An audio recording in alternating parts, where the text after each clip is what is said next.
I'm Zach Snyder. And I'm in Matthews. And welcome back to another YouTube podcast. The one-stop shop for anything and everything related to YouTube. The show where I edit Nightcore videos for Zach. This unfortunately happened. You knew I was not going to forget about that, right? Like, how could I? About it. How could I? I completely forgot about it, honestly. This was the highlight of my week, honestly. I'm sorry. The opportunity to edit such a piece of work, honestly, that my man Zach Snyder handed over to me. Yeah. It was an honor. Yeah. It was a treat. I don't know if it's out by the time you're watching this, or if it ever will be public, to be honest. I also don't have the answer to that, but we'll talk about the specifics of that in a bit.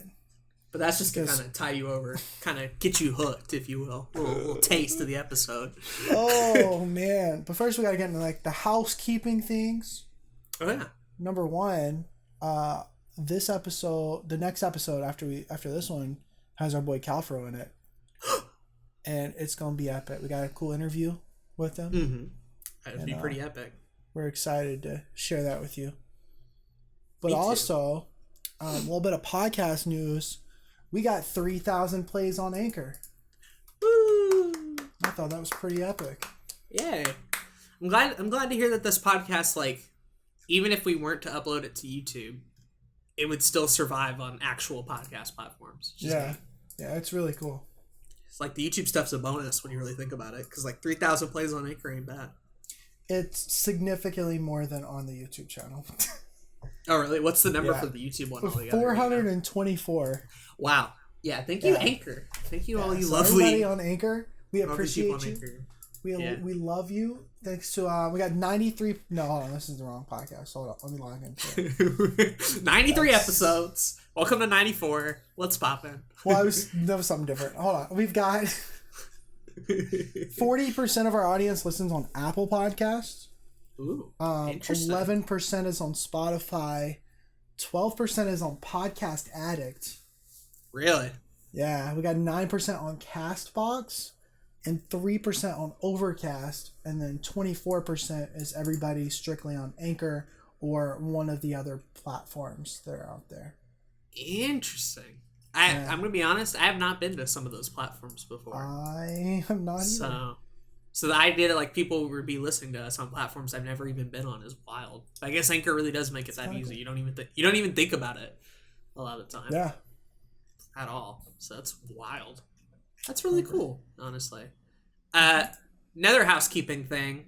We are not going to be doing comments in this episode. We will be doing your week on YouTube, but no comments, because we recorded the Calfro one right before this one, and we did comments there.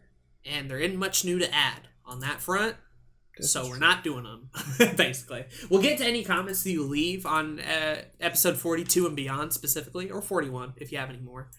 But we're not going to be answering them in this video. We will still be doing your week on YouTube, though. This is true. Yeah. Cool. Did you have any more housekeeping stuff? Yeah, our sponsor. Yeah. Who? Right? Wow. Who's our sponsor today? Well, I'm glad you asked, Zachary. Our sponsor today is Awesome Creator Academy with the YouTube Starter Kit. If you're getting started on YouTube and you have a little bit of money to throw around, why not check out the YouTube Starter Kit for $99? You get over $1,500 of value in dozens of downloads, from templates for advanced YouTube thumbnails, channel artwork, end cards, lower thirds, royalty-free background music, fonts, and more. Pay one price and have unlimited access to future downloads as they come out. Check out the link in the description or the show notes, and in doing so, you'll be supporting us epic boys here at Another YouTube Podcast. But, maybe you don't have $100. Maybe you're tired of hearing us read this ad. Well, if that's the case, you can still support us financially through Anchor. Really? That's right. You can. Anchor has a membership type thing like Patreon, where you can support us at $1, $5, or $10 a month. And when you sign up for that, we will read your name on this podcast, and we'll thank you publicly and privately. It'll be great. Ooh, ooh, indeed. Ooh, indeed. But thank you to the Awesome Creator Academy, the YouTube Starter Kit, and all the lovely people on Anchor. But that's been our sponsor today. I just want to say that I'm glad we don't record 2 of these very often, because doing that back to back is very weird. yeah, recording the sponsor thing twice is a little strange. It's fine when we do it like once a week, but you do it twice, like back to back, and it's just like, I thought I already covered this, and turns out I did. So, by the way, just a little bit of transparency with the ad read thing. So, we're calling it our sponsor, Awesome Creator Academy. I actually have affiliate links for. Because I do some work with Roberto Blake occasionally, and I'm inside of Awesome Creator Academy. I could just as easily put an affiliate link for that group, but it's like $60 a month, and I don't expect anybody that's watching us, especially since we have so many like younger and smaller channels with us, I don't expect anybody to kind of spend $60 a month. So I don't want to like advertise that a lot, but we do have the affiliate link for the starter kit, and it is just that one price, so I thought that would be the best, most valuable thing that's over there for our audience. Right. And then obviously if you can't do that, then we do have the Anchor supporting thing, which I just think is really cool. The Anchor gives us an ability to do that. In general, I think it's pretty cool. Yeah. I do not necessarily know a lot about this or like Roberto's community to be specific, but you have engaged in there a lot, and I trust that I hear about this enough on YouTube that it must be like a pretty good value, and if I had the money, I'd be on that shit myself, but I do not. So This is where I stand on that. There you go. Yeah. But anyways, I think we have recorded over an hour of another YouTube podcast content today, and we have not been able to do our favorite segment yet, and I think it's time. Is it? I think it's time. No. To do your week on trademark. You're fucking fucked it up again. Yes. Your week on trademark, baby. Let's go. My favorite segment every week, where we talk about our favorite trademarks and how they're doing each week. It's real exciting. It's the best segment of the show. You know, now that I think about it, more people probably hate this segment than the sponsor stuff. Isn't that weird? That's what I've heard. Right? Which I don't understand. They're both pretty epic to me, honestly. But agree. So my favorite trademark is Paris Hilton's "That's Hot." Yeah. She has that trademarked. I thought that was pretty cool. Hard to argue with facts and science on that one. Anyways, it's time for your week on YouTube trademark. Let's go. Oh boy, we didn't get to do this in episode 44, so it's nice to actually do it here for once. And the reason we're not doing it next episode is because we would repeat ourselves. So we're just gonna contain it all in one episode, do it here, and all that sort of fun stuff. I don't know whose turn it is. I think it's your turn. God damn it! Because I did it last time. I ask thinking that maybe you forget sometimes, and be like, well, maybe Zach will think that it's actually his turn, and then I could think of shit to say. Because when you go first, like you're kind of thrown off guard a little bit. I mean, I can go first. Right, you could, but like now I would be rude by doing that. And it don't bother me. It's this big thing. It's this big thing in my head, honestly. So, my week on YouTube trademark TM copyright asterisk whatever we're calling it at this point. Been a bit of a slower one, honestly. Start of the week had 2 Let's Plays premiere finally. Like we talked about in the last episode, one of them is the Dragon Quest Let's Play with me and Kyle.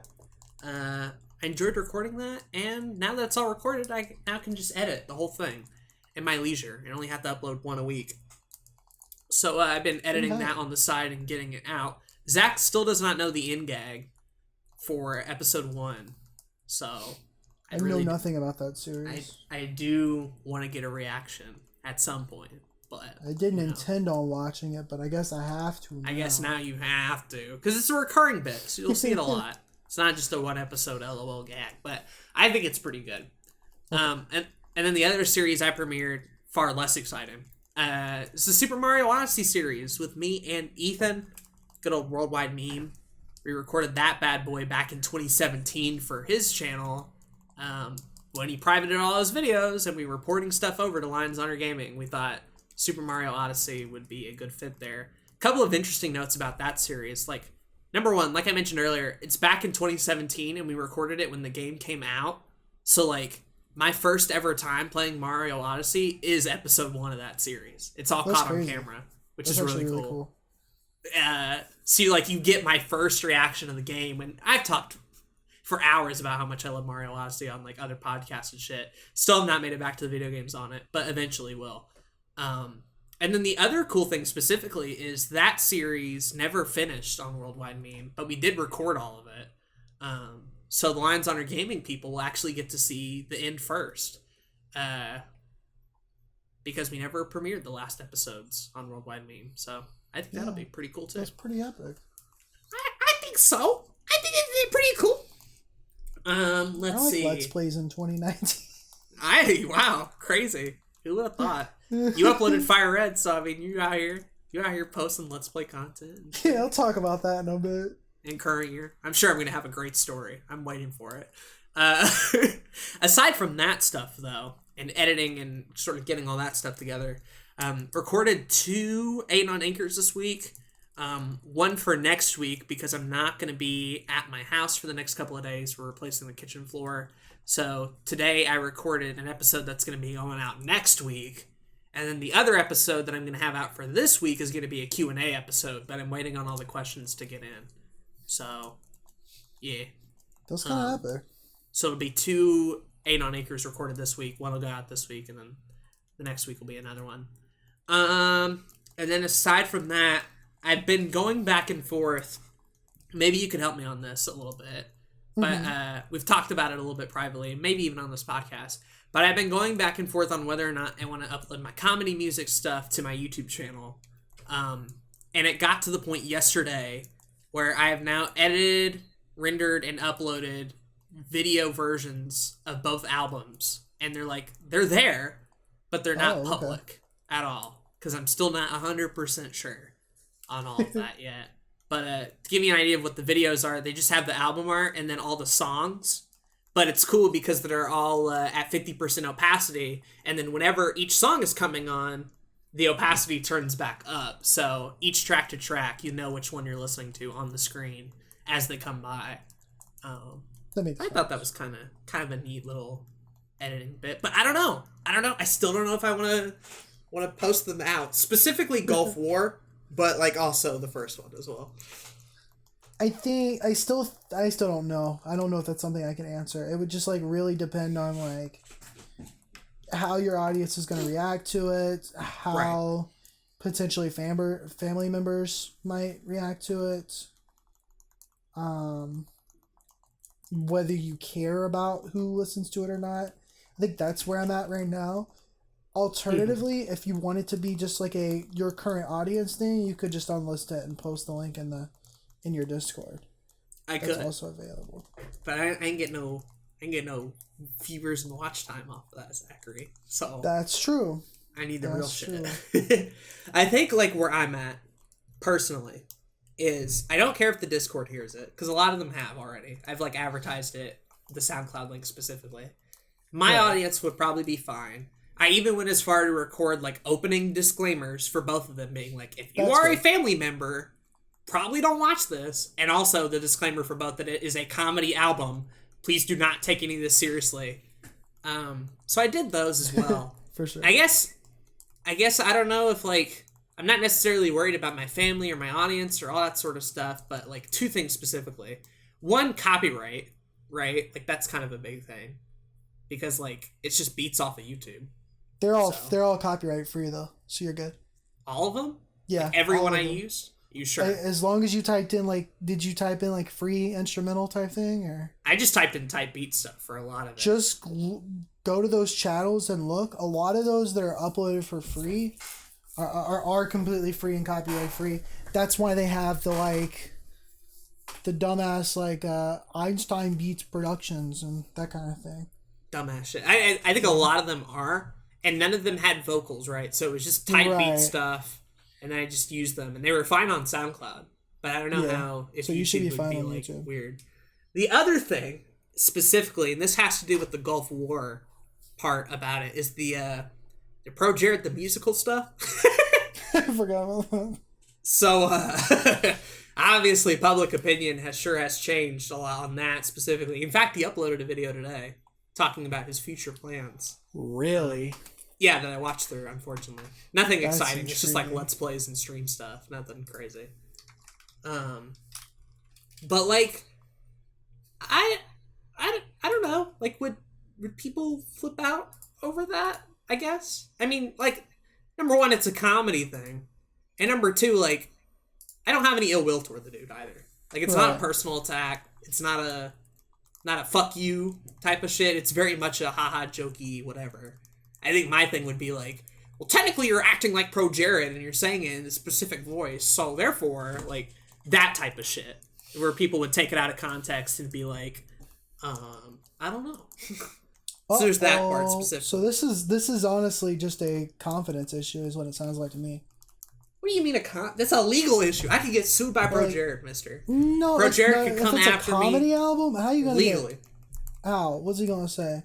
Because he'll be like, you defamed me, you said shit that wasn't true. And the podcast, like, well, you didn't exactly open up yourself, mister. Like, that type of shit. But it's specifically as a comedy thing.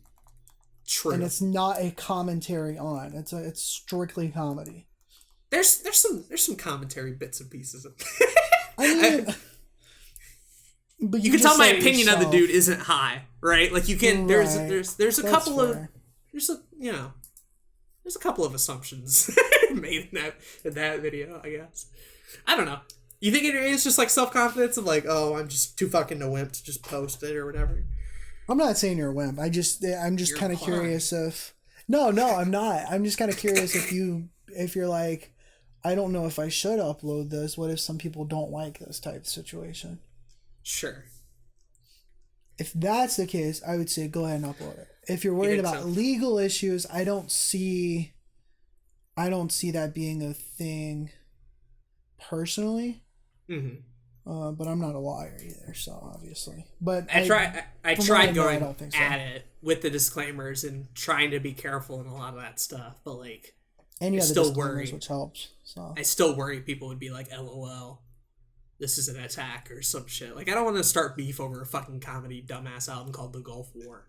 Right? Oh, for sure. Like, we talked about a lot of this shit when Patience comments of like, I don't want to be naturally mean-spirited and go after people, but I just think Pro Jared the Musical is a very funny, like, set of songs that I like on their own, with or without the Pro Jared element thrown in there. Like, musically, I like all three of them. All four, rather.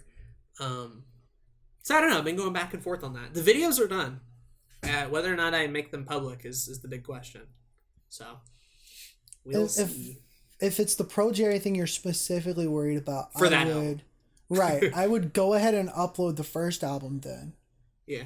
And then wait like a month and then upload the next one. Or think about it before you decide when you would, give yourself a little more time to think about it. Consider space them out a little bit, maybe. Yeah. Shit like that. That could work, honestly. That way you build some hype around the other one for anybody who hasn't listened to it from YouTube. Good old SoundCloud type shit. And then aside from that, Back to the Video Games episode 9 still being edited and worked on. The only other thing, I guess, is like last night specifically.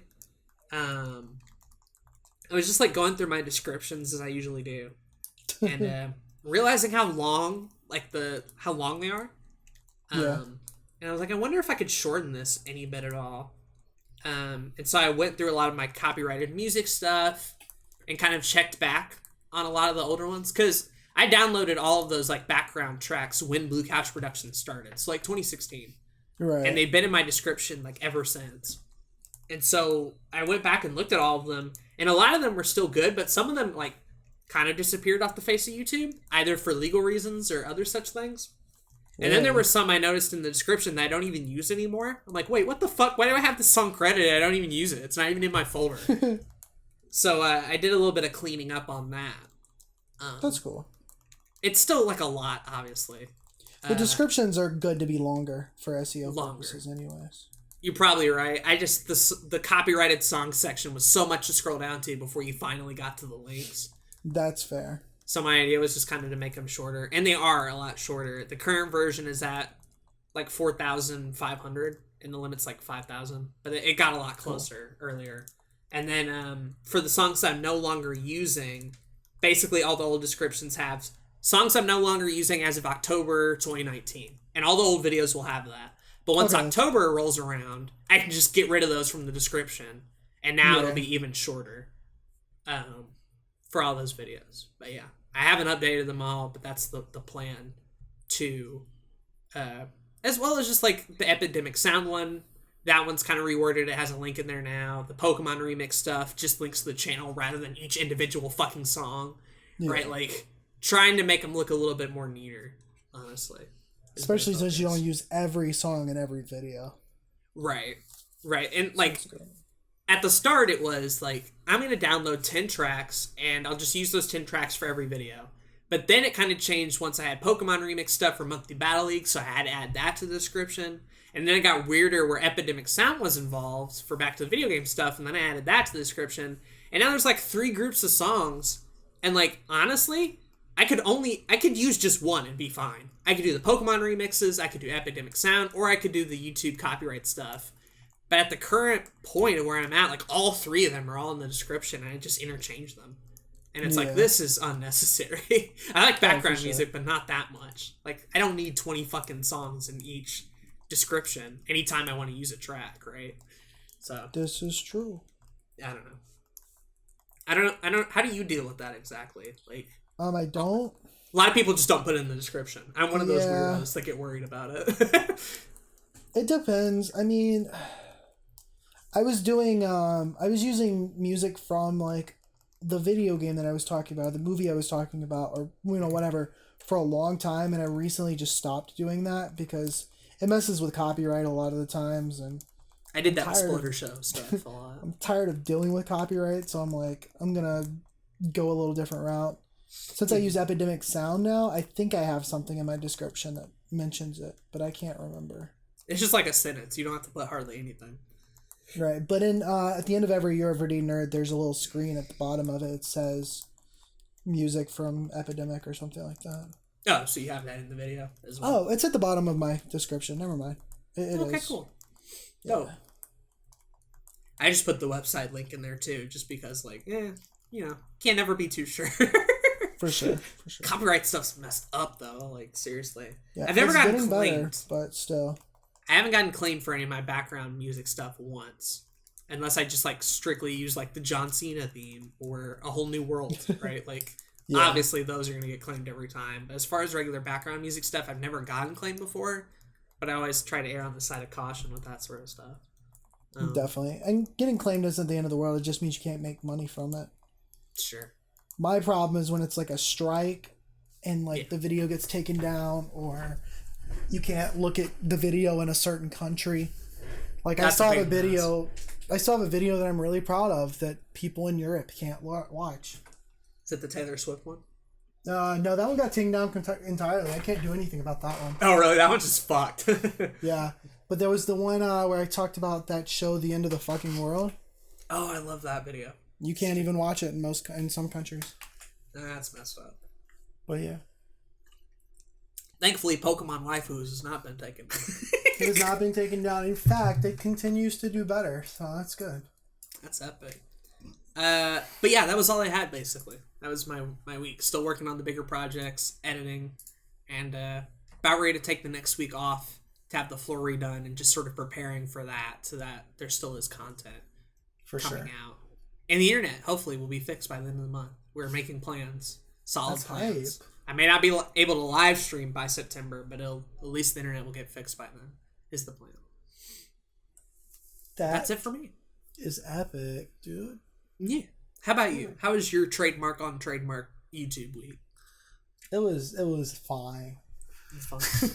It was fine. I've been getting into like the schedule and trying to get everything out, and obviously there's some failure in with that. This past week particularly, didn't have as much coming out as I had wanted. Didn't get any Your Everyday Nerd last week. Shame. That was really sad. But I do have 2 episodes that came out this week, so I'll talk about those in a bit. We got the Titans and the Trash Bin podcast. We got that out on time, so that was good. You did. It's fun. Still have not listened to it yet. Yeah, it's pretty epic. The personal channel's going pretty good. Putting out some good shit on there. I really like it. Mm-hmm. I got some more plans for that. I put out my first Music Monday. Forgot about that. Hey. This is a new show where I talk about music albums. And had a couple of people that were kind of hyped for it. I've been talking about doing something like this for like 6 months. And long time. Finally got it out. I liked it. It was a good video. Cool. Thanks, man. I like it too. I'm hyped to do more of them. Try to do some weird and interesting stuff with it in the future. But for right now, it's just a place where I can talk about music albums. So it's cool. I concur. But besides that, the Come Up, my personal podcast, is going well. Has there been a new episode recently? I'm putting out an episode tonight. Ooh. Because I pre-recorded some episodes. I got you. But I got 2 new episodes from the past week. Do you have cool. Maybe this is an insider question. Do you have the high school band one pre-recorded? No. What are you talking about? Because you talked about in one of the most recent episodes how you could spend a whole podcast talking about high school band. Oh, no. What I meant for that, I'm talking about literally an entire podcast just dedicated to that. Just to that? Wow. Just to that, yeah. Because I was like, I hope you get an episode on that soon. Yeah. I mean, I could probably talk about some of that on the personal channel for sure. But I was thinking with the way that like content is going and how it's like so specific on like LinkedIn or Twitter or YouTube, or a lot of people are like niching down and doing all these different topics and stuff. Mm-hmm. Like I was just thinking of like all the content I could make and how I've got 10 years in marching band experience in like public schools, private university, talking to a bunch of band directors during that time, being like in leadership positions, a lot of shit that just kind of happened. And like I honestly could do an entire like podcast dedicated just to like, I don't know how to run a music program or why there's so many problems within it and what to do to fix it and that kind of stuff. Sounds really interesting. I was getting hype. Yeah, it'll be interesting. I might talk about that on the Come Up, but there's I definitely want to do something like that in the future. Oh. Figure it out. I'm still working on a lot of different like future side projects and stuff. A lot of it I'm kind of keeping under wraps, so I'm not going to talk about it here. And that's just mainly so I don't promise something that doesn't come out. It's almost like we talked about it on an episode of this podcast before. Who would have thought? Twitch streams are going good. And finally, Your Everyday Nerd put out 2 episodes this week. I'm pretty happy with them. I have not seen the new one because it just came out. I just uploaded it a few minutes ago. But the other one pretty good. Hi. The one pretty good. But Zach, I don't care about highly produced content. Tell me about those Let's Plays, my guy. That's what Aden cares about. Yeah. Is Let's Plays and Curry here. Right? So when I look at my like schedule and things that I'm doing every week right now, the last thing I think about is the Let's Plays. Yeah. I mean, the last thing. But I told, let's see, let me go to my announcements. I went in my Discord and I said, yo, I'm not streaming. I wasn't streaming on Sunday for some reason. Oh yeah, I got out of the house on Sunday. That was hype. Actually spent time with friends. Oh, and I made a bunch of TikToks, so TikTok is there. But I was like, I'm still putting out YouTube podcasts. Music Monday's still happening. Fire Red, Pokemon Fire Red starts back on the Let's Play channel this week, and I'll have the Yin come out. And then I said, if I don't make all this happen, you are allowed to come to my house and slap my cheeks. And then I put in parentheses the cheeks on my face because most of you are dudes and the other cheeks would be gay. It's a good point to make, honestly. We set boundaries there. Yeah. And then Aden said he was going to send a bounty hunter after me. Specifically, Dennis from the SpongeBob movie. I don't know who the fuck that was. To reference, most people won't get. But if you've seen the SpongeBob movie, there you go. That one's for you. But the reason it's taken me so long to put out these Fire Red episodes is because we decided to record the audio for 3 episodes in one file. Oh, really? So I've just been lazy and not like gone in there and because it takes me time to mix the audio. It takes like a good 5 minutes for like an hour and a half of footage. You do some special shit for sure. And so it's like getting that and then editing it. I just got lazy with it and didn't want to do it for a long time. Mm-hmm. And so I finally did that this Wednesday after you reminded me. But the episode's out. Yeah. Got another one coming out next Wednesday. Oh, boy. So that's cool. Oh, boy. I mean, I feel like if I can edit Nightcore for you, the least you could do is get the Fire Red episode out. I'm just going to keep bringing that up. I'm not going to say what it is or why. Yeah. But if I just keep bringing it up casually, the interest will build to the point where like the demand will be too high and you'll have to release the Nightcore out to public. Yeah, sure. Sure. Sure, keep talking to yourself. See if I care. Absolutely. Go follow the TikTok though. That's where I'm putting my best content at. Okay. Yeah, it's the best content I'm putting out right now, honestly. Not your everyday nerd, the highly structured shit. No. That I'm putting a lot of my time and effort into, but the TikToks. They're good. TikToks specifically. They're pretty good. Last thing I want to talk about in this segment, how's the health challenge shit going for you? Well, kind of a lot like last week. Been really strong on like 4, and then the other 3 just kind of like more and more go by the wayside. So I'm still doing water every day. I'm still walking and running. I'm still in bed by 12 a.m. for the most part. There was one day I stayed up a little bit later to get some work done, but like an hour later, and I still went to bed relatively early. And I'll watch like streams so I can go to bed or whatever, all that sort of nice shit. But still doing that. Still doing shower and teeth is the 4th one. And then, like, the food journal, the YouTube one, and the meditation one is even more than last week, fallen more by the wayside. I'm like, oh, no. I just have not... Like, it's hard remembering what the fuck I just ate and then writing it down immediately when I do it on Notepad. And it's just like, I can't do that. And then the YouTube stuff is like, I just... Incognito, man. I just... Incognito. And the meditation one I could be doing, honestly, that one's just laziness. I have no real excuse for that one in particular. But the other 4, man... I'm still on that bullshit with the other 4. It's just those 3 in particular falling off a little bit more than they did the week before. What about you? I get that. Water every day, still going good. I am going to start cheating on that a little bit, and here's why. I started getting some stuff to make smoothies because I need more fruits in my life. I need more vegetables in my life. But that's kind of like a one. I'd say thing. Smoothies are an exception. Yeah. One that I'll posit different. For you specifically to improve on my end is when the water bottles are out, sometimes there'll be like Powerades in the fridge. And I feel like Powerade's an okay one too. Yeah, I'd say so. Because especially like when I get done walking and I sweat a lot, water ain't bringing back those electrolytes. So like Powerade, true. I've made the exception on Powerades a couple of times. I also got these antioxidant juices. Sure. From Sam's. They kind of epic. I just got these yesterday. And that's another one of those things where it's like, I might drink one of them a day, but everything else is going to be water. Just water. I might have one smoothie or one of these a day, but everything else is water. And that's good. I'm happy with it, honestly. Mm-hmm. The bedtime thing's still fucking me over. I knew it would. I was waiting. I've had some days where it's like it's going good. Like I said last time, I'm trying this new schedule, and it's like I've had a couple days where I get up like I'm supposed to, I go to bed like I'm supposed to, getting the whole sleep hygiene thing going, got my phone on the other side of the room, in bed before 12, it's great. But this past week, I don't know what happened. I had so much work that I was trying to catch up that I didn't go to bed till 5. Wow. Like it just happened. And then the next day, because of that, I ended up going to bed again late.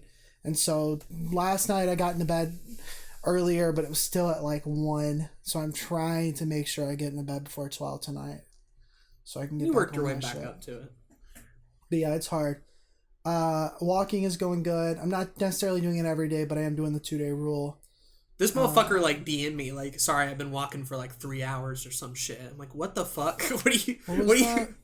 It was about like Oh, you had and asked you were me like something and I didn't. you were respond or loopy and something. out of your mind, and we're like, yeah, sorry, I've been walking for like 4 hours or some shit. And I'm like, Oh, I spelled something wrong. I I was forgot what like, it was. I had asked him about the Calfro interview, and I was like, "How would you be down to do anything this weekend?" And then I said, "Not today. I meant last weekend." Yeah. And you're like, "What the heck does last weekend mean?" I meant next weekend. Right. No, I went Sunday. I went out with some friends and walked downtown for like 3.5 hours playing Pokemon Go. Damn. It You was walking. high. It was super high. That's exercise right there, boy. Got me a shiny Torterra. They're adding yeah. Gen 5 Pokemon from what I've heard. They already have, dude. It's so hype. Yeah. Lillipup is the best Pokemon ever, and I will not take any other. Have you seen his evolution? Yeah. I have. It's Yeah. fine. He's a big It's boy. fine. He's a big But lad. like, he's so cute. Yeah. You cutie. But yeah, that Sunday was dope because I went downtown, hung out, walked a lot, came back, and then I just decided to make a lot of TikToks. Yeah, that was a day for you. That was So it's interesting. that was a wild day. Ring I'm ring. gonna have to BRB. Is that my Postmates? Is that the Postmates arrived at my cell phone? Hello, good sir. Do you happen to have Postmates for me today? But anyways, as far as the other health check goes, food journal, I missed like 3 days, and I tried to go back and rewrite it, and I just couldn't think about it. So like that kind of sucked. Meditation's going fine. I think that's it. The YouTube and Twitter thing. Okay, so like, okay, I'm Right. trying to get more into like learning new things again. Like I'm practicing piano again. I'm like looking up videos on shit. Mm-hmm. And like I'm in the middle of a piano tutorial last night, and my fucking went- YouTube just shuts off. And I'm like, People. and so I just pulled the video up in incognito. Incognito, 'cause yeah. It's not Yeah, like boy. it's not me consuming shit, but I will say, I do feel like my consumption of YouTube and Twitter has gone down a decent amount, just because I'm being more mindful of it. Mm-hmm. Which is what one of the things I like about the health challenge in general. I'm being a little bit more mindful of what I'm eating, so it's like I'm trying to figure out choices of like the smoothie thing. Like I know I need more fruits and vegetables. How can I make that the most efficient and easiest way? With the YouTube and Twitter thing, I'm trying to not get on one of those apps immediately when I wake up. Like I'm trying to just like do my little meditation, do a little walk, and then if I'm not doing the walk that day, like immediately get into creating something Right. instead of just like putting, instead of all this input, trying to do some more output. I usually do like the walking and then straight to the shower and tea stuff. And Yeah, then from for there, sure. try to work on a podcast or a Let's Play edit or something. Right. And I think the biggest thing has just been also as I'm trying to push out the schedule of new shit all the time, just by focusing on that a little bit more and putting more stuff out than when I wasn't. So, me working on new projects that aren't even going to come out for a couple more months, that's been kind of hype. I just feel like I'm being more productive in general, which is cool. Which is good. I know you were shooting for that for sure. Yeah. Just like the other day, I was just walking for my 10 minutes, and then I got a phone call, and I picked up the phone and like didn't stop walking. So just like another 10 or 20 minutes passed by, and I was still walking, and it's like, oh wait, I'm done for the day. But like I totally just would have earlier sat my ass down and just taken the phone call, but I was already in the midst of a walk, and I wasn't gonna stop for this Right, for telephone sure. call, so I just kept going, right? Like, Yeah. just trying to make it so easy and comfortable for me to just naturally do that. And I feel like the walking one has been the biggest success for me, where like I look forward to it in the day just to go That's walking. awesome. Yeah. And I never would have before. Yeah. That's really cool. But some of the other stuff, I don't know, man. Yeah. No, it's fair. I think at the end of the day, we are trying a lot more than we were trying to do anything. Right. So, I'd say it's already a success. Yeah. But Yeah, we got like, what, 2 more weeks left of the month? 2 more. In fact, by the time we record the next episode, it'll be like over. It'll be October, yeah. Yeah. I'll still keep doing a couple of them. Mm-hmm. I won't say which ones. I guess I'll reveal it once we get to that episode. But we started on September 3rd, correct? The 2nd. The 2nd? Okay, cool. Because October 3rd is when we're going to probably record the next episode. Oh, dope. Okay. So that'll be dope. So we can talk about our plans with it then. Episode 45, not 44, because we already did 44, but 45 specifically. That'll be the episode where we're like, hey. Oh, and that'll be cool too, because we'll only have like 5 away from hitting our goal of 50. That's true. Which is really dope. I think for Aden on Anchor, I'm probably going to shoot for 35 instead of 40. And just be like, because you know what it'll be? It'll be like by the time I get to 35, December will roll around. And I'll just be like, I'm just going to enjoy the month, right? I'm going to be like, we'll start fresh up next year and we'll go from there. But my goal now is 35 instead of trying to do 40. But for YouTube podcasts, it's absolutely 50. If we go over, fine. But like I still want to hit 50 on that. And we're doing a lot better about that too. So. Yeah. I guess that means I'll have to listen to Gary Vee every day on my walks instead of one of those days being Aden. But okay. Tragic. Shaking my head. But no, I'm glad to hear about the health stuff. Yeah, though. It's pretty epic. I did have one other thing for my week on YouTube.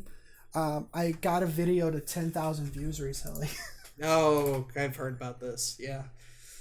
Yeah. Final Destination 5 movie review 2011 recap. A video I've watched once. One time. Yeah. When it came out. Watched it. Moved on with my life. Little did I know. The mass appeal. In fact, you were showing me earlier your most popular, like, most viewed videos. It's like 4 or 5 recaps in a row. And then you get to, like... Yeah. A ZSP original, and then your Everyday Nerd. Yeah. So, welcome to Recap Indeed. Yeah. It's kind of unfortunate. But yeah, all 5 of my Final Destination videos have over 3,000 views. The Scooby-Doo one has almost 6,000. So it's like, you know, I'm glad they did well. At one point I was really proud of them. Now I'm just like, that sure was a thing that I spent some time on. And it's like, there's so many Your Everyday Nerds that are so much better. So I'm just trying to figure out, it's like, I think it comes down to topics. I think cover Final Destination. Well, I'm definitely going to do a Final Destination video for Your Everyday Nerd in October. Right. Because spooky month. Spooky. But it's also like, we talk a lot about topics, or we talk a lot about thumbnails and titles and all that kind of stuff when it comes to YouTube, but we don't talk about topics as much. Like, it's amazing what just the topic will do to make that video more popular, more successful in general. Because some stuff, just like, there are gaps in YouTube that just doesn't have a lot of even decent content for. Much less, like, sometimes no content for. Right. So the obscure and the weird and the not talked about can be, like, just as powerful as the popular topics that anybody can do right now, right? Like, yeah. You know? And it's not a big threshold. You don't have to be, like, a Casey Neistat type shit. Just put something together. You'll be surprised, I think, of where that goes. But so that also... Like... If, like, 1/10 of the people from the Final Destination video who watched it subbed, you'd be at, like, 1,000 subs by now. If half of them, you'd be at, like, 5,000. Yeah.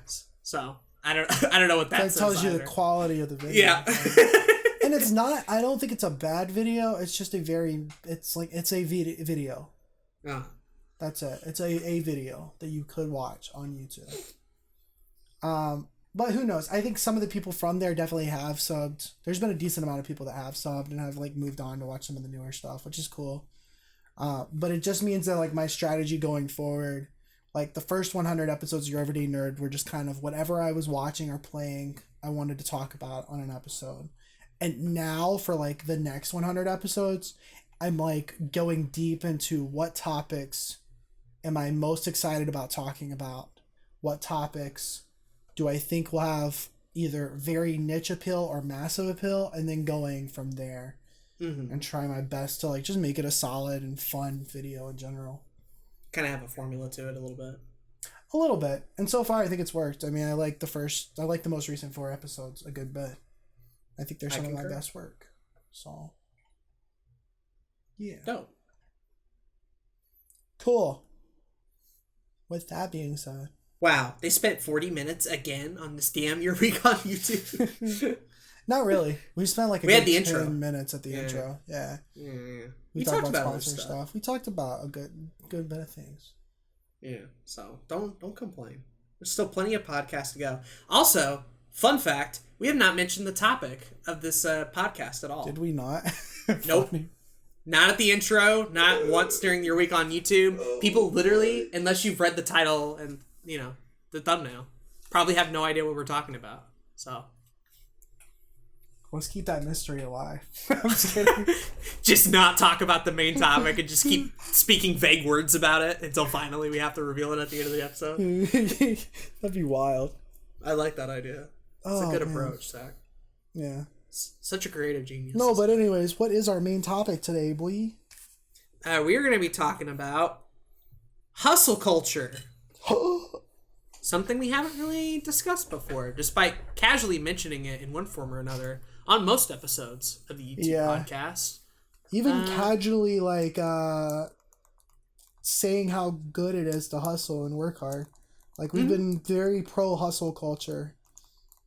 And so, yeah, we're going to talk about what hustle culture is and the pros and the cons and all of that kind of stuff. This was a topic that Zach suggested. And I liked it specifically, but the reason you brought it up was you had done a video on it recently. Right. So, a little bit of background information on that. I've been following the entrepreneur Gary Vaynerchuk on YouTube for like 2 years now. And I introduced him to Aden around the same time that I found him, so I know Aden's watched some of Gary's stuff. It's solid stuff. Yeah. Some of the best YouTube content in general, I think. We even put him in our top 50s. Yeah. Yeah. Still believe in that list. Still going strong. But Gary V is a very big advocate of working your face off. He says it in almost every single video he's in, that if you want something, you got to go get it. You got to go work hard. And he's not the first person to say this, but I think he's definitely one of the more recent people to kind of bring this into light. And so, whether he wanted to or not, he kind of created this, or helped solidify this hustle culture, this culture around working really hard. And there's been a few articles and some videos of some journalists and even like prominent people talking about hustle culture, talking about Gary V, and talking about how like working really hard and not sleeping and just working all the time is bad for your health, and not having a work-life balance is really bad for your health. And we'll go into like the specifics of that and our opinions on it. Right. But around, I want to say it was a few months ago, Roberto Blake, another person that I follow and that I have a connection to, he put on a video called, let me see if I can find it. Okay. He kind of inspired me to make the video that I made. And it's not like a big video, but it's like, I don't remember what it's called. Anyways, he made a video talking about health and hustle culture and kind of how like sometimes you gotta make sure that your health is in order, because if your health isn't in order, then your hustle isn't gonna be in order, right? Right. And so I made a video after that and waited until recently to put it out just because I wasn't doing anything. But it's called The Detriments of Hustle Culture. And it's just kind of like my story around how for the past year, a lot of this you guys have already heard on the podcast. For the past year and a half, I put my work above everything else, including my health, including my motivation, my mental and physical health. And I just kind of started going downhill on everything, not just health, but my priorities and my motivation and my actual results with my client work, freelance work, and even the YouTube channel stuff. Right. And so I just wanted to talk about that on camera and just kind of hopefully bring a little bit more light into that and talk about how I'm trying to move forward with that. But hustle culture has a big part to play in that, and I thought it'd be cool to talk about it on the podcast because we've talked about it personally, just kind of, we've talked about working hard a lot, both personally and in the podcast, but I thought it'd be cool to have like a specific topic surrounding it. Right. So I guess before we even get into that necessarily, I think a good place to start would be what in your life, starting out as a kid and growing up to where you are now, has been your relationship with the concept of hard work. Right? That's interesting. Because I feel like both you and me, even at a young age, were at least introduced to the idea. But I feel like both of us kind of went on different paths as far as what that meant and what that continues to mean now that we're both in a similar state. But for a while, me and you lived very different lives, and hard work meant very different things to both of us. So I kind of want to, before we even get to the hustle culture and what it means now to us, I kind of want to take it back and be like, what did hard work mean to, young Aden and young Zach? Because I feel like both of those stories are wildly different, but also interesting. Yeah, that's super interesting. I'm glad you brought that up. So I want to start it with you. Okay. Take us back a little bit. So I grew up in, I've mentioned before, I grew up in a household that was in poverty. We didn't have a whole lot of money. I'm the oldest of 6 kids. So as soon as my sister was born 2 years after me, I always had other children around the house that I would help watch after. But I remember very specifically from a very young age that my parents always instilled kind of this act of learning and then this act of working hard.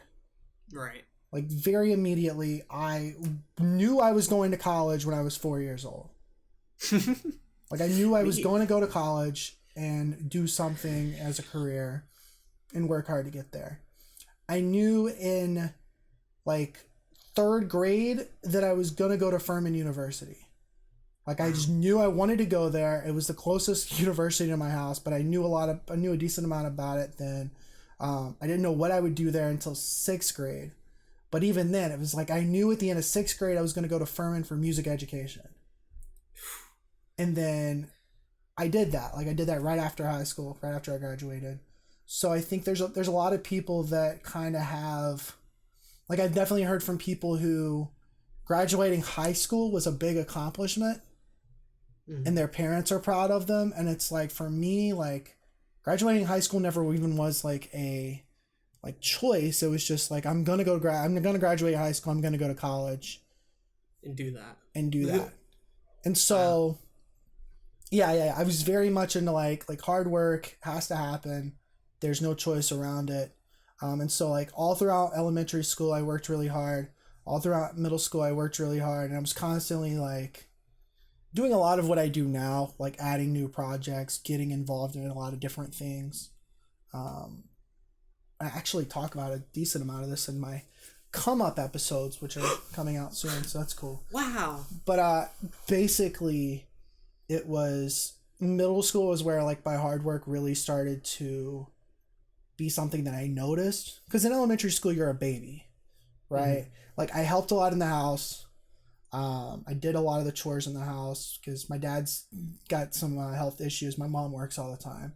So there was always kind of that household experience of doing a lot of work at home. But then it was also in elementary school. In school, I was able to grasp a lot of the stuff pretty quickly. So I was kind of bored. I was ready for middle school. And then I got into middle school and I was taking some high school classes. I started doing the marching band at the high school. And it was man, this is starting to feel like actual work. Right. And then high school came around and I was taking some college classes. I was still doing the marching band. I was really involved in that. Even at one point, I almost was running the marching band at the high school. It was insane. But was still very adamant about I'm going to college for music education. I'm going to work hard to get there. And then somewhere around senior year of high school, I stopped giving a fuck about a lot of things. Right. And that was when that phase. right. So it was for a very long time, I was very serious about everything. And then senior year of high school, my government and economics classes, I sat in the back of the classroom on my computer. My roommate now, Damien, would sit beside me on his computer, and we would just fucking goof off the entire time. Yes. And I like passed all my senior classes, but I can't tell you a single thing I did in that senior year as far as classwork goes. Fair enough. Because I was ready for college. I really was. I was just ready to get out of there. And I knew I was going to graduate. I knew I was getting into the college that I wanted to go to. And I continued to work hard in college. It was just a lot of what I worked hard on has gradually changed a lot in the last 5 to 6 years. And I definitely like want to get into that, but like I kind of want to cut off this bit like right before sort of modern, like YouTuber Zach. So like right, because it's a little kind of different. lead us up to that point, right? Because we'll talk about now, but I kind of want like a little bit of background stuff here. Yeah, so it's honestly been like my parents taught me hard work. My teachers expected me to work hard. I've honestly just always had like a little bit of an internal drive to work hard. Motivation has never been an issue until recently. But it was always just kind of work hard and you'll get what you want. Like that's what I was always told. Sure. It's interesting because we'll talk about that. We'll talk about how I feel about all that now. Oh yeah. But I just want a little bit of background as far as that sort of stuff. So for me, a lot different of circumstances even to start out with. I am the oldest of two. We have, for the most part, lived at least somewhere middle class for most of that. Never was really like in poverty a whole lot of the time, if at all. So very privileged in that sort of respect. But like even with my brother, he was only about 1.5 years apart, so we were very close in age. So we do a lot of stuff together, work on stuff together. If I had a chore, typically he had a chore, right? Like we were so close in age that we just kind of stuck together through everything. And then school sort of started, and I would kind of like go ahead and do a lot of the work stuff, and then kind of like help him out a little bit because he was going there next year, right? So like if he had issues in school, I would be like the first person to go to or whatever. And so elementary school and kindergarten and all of that. I haven't actually told this story, but I had like a horrible kindergarten teacher. Really? Because I was I was an active kid and I talked a lot, kind of like I do now actually. But when I went to kindergarten, I had like an older, like meaner kindergarten teacher who had been doing it clearly for like 30 or 40 years. And I happened to be, I found this out later, the year that I was in her class, her husband passed away. So she was just like not in the mood for like young kids and like all that sort of shit. Makes sense, yeah. So she was just grumpy a lot of the time. And that sort of was when like any sort of like social stuff kind of like took a back seat because she wanted me to focus on like numbers and math and reading and all that sort of stuff. And I did. And a lot of elementary school was like that. I had like a couple of friends, talked to a couple of people, but for the most part, it was like school stuff, basically. Right. Get good grades, do well there. I also lived in a town where there was a college right there. So I knew I wanted to go, in this case, to Free Hardeman, which I never did. But I was like, I remember telling my friend of being like, all right, so we're in the same grade now. And then after we get out of here, we can go to middle school and we can still be friends there. And then after that, we can go to high school and still be friends there. And I'm like, oh, what are you doing in college? You doing Free Hardeman too? Oh, then we can be friends there as well. So it wasn't even necessarily that like I wanted to go to college, but more like my friend was probably going to go there and I wanted to be friends, right? Because you're a dumb elementary school kid. I had a friend like that in elementary school too, and it was a very similar situation. We went to the same high school and middle school, and we both talked about going to the same college, but he ended up not going to college. Yeah, so like so much for that. I didn't even go. I've never been there because I would kind of grow a little bit of a disdain for it, but elementary school, fine, whatever.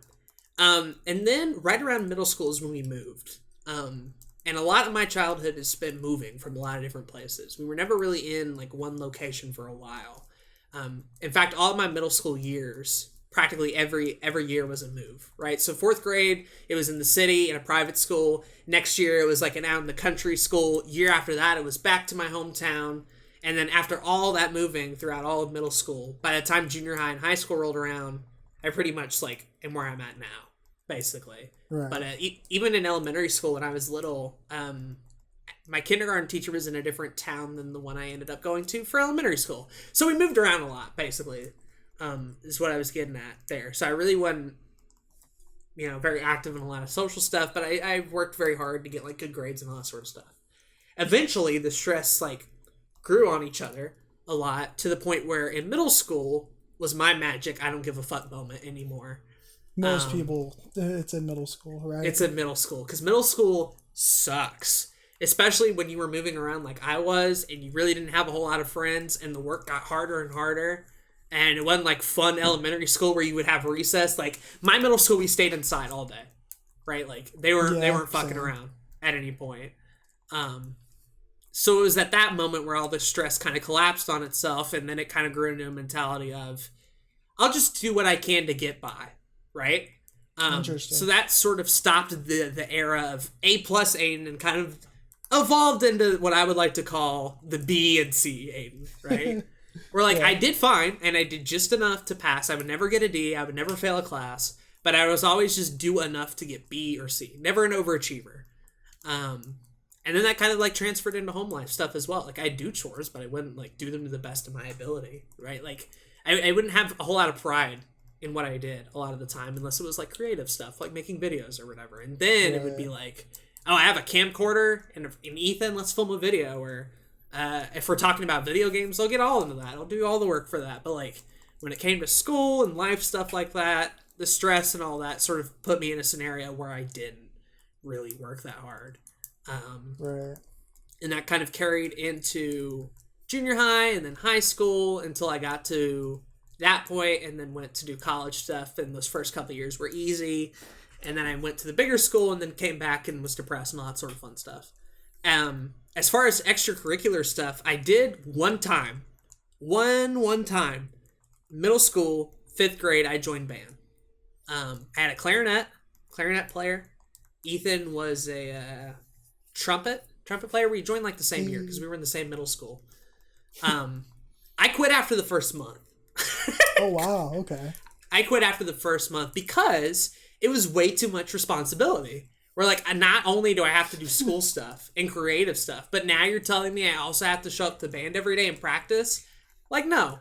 So like, and that the part of it too was we were doing it, maybe it wasn't the first month, but it was definitely early on, where we were doing it at one school and then moved, and then the band director there sucked a lot more than the old one did. Yeah, a lot of band directors suck. So I kind of lost interest and then quit. And then ever since then, aside from like random student council year in and year out where you didn't have to do much and you could just go on trips pretty much for free, I very much was not the guy to go after the extracurricular activities. I didn't get a job until very late, until like college, pretty much. Was when the first time I actually had to, right? Yeah. And then school stuff, I didn't really do it a whole lot. So yeah, I'd say it's a bit different for me and you. And I had a lot of those same lessons and a lot of those moments. And there were definitely times where, like mowing the lawn, for example, I had to mow the lawn. And for some reason, I found it so zen and relaxing that like it became the thing I was proud of. So like every time I had to mow the lawn, I would go like above and beyond, front yard, backyard, around the mailbox, around the trees, even in the ditches and the rain and shit like that. I'd go all out.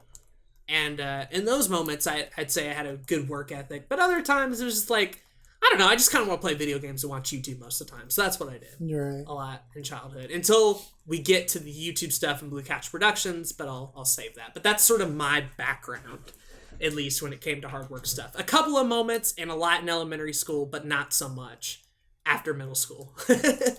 Yeah, it's cool to hear all that because it's like, another thing I didn't think about is like I wasn't allowed to get a C in school. Like when I was very young, like I worked hard and I wanted to work hard and I liked to learn and all that kind of stuff.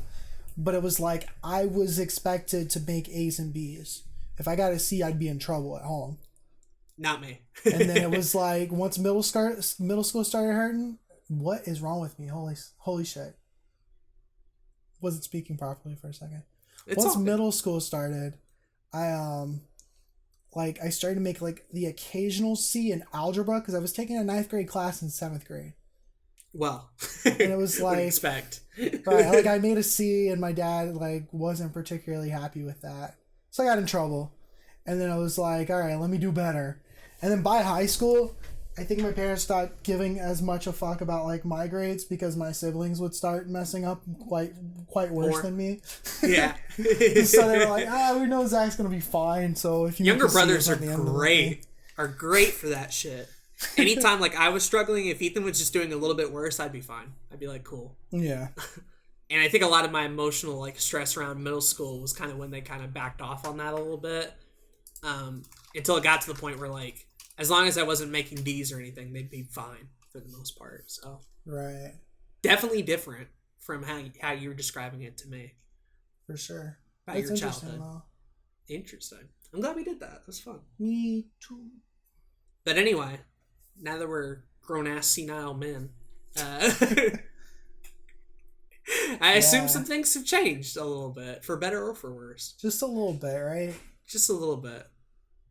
I think so. For me, it's like I don't think I've stopped working hard. It's just I've stopped working hard on specific things. Mm-hmm. One of the things that like not being able to make a C in school kind of made the ability to fail not an option. And we've talked about how great it is to fail at things on the podcast. Oh, yeah.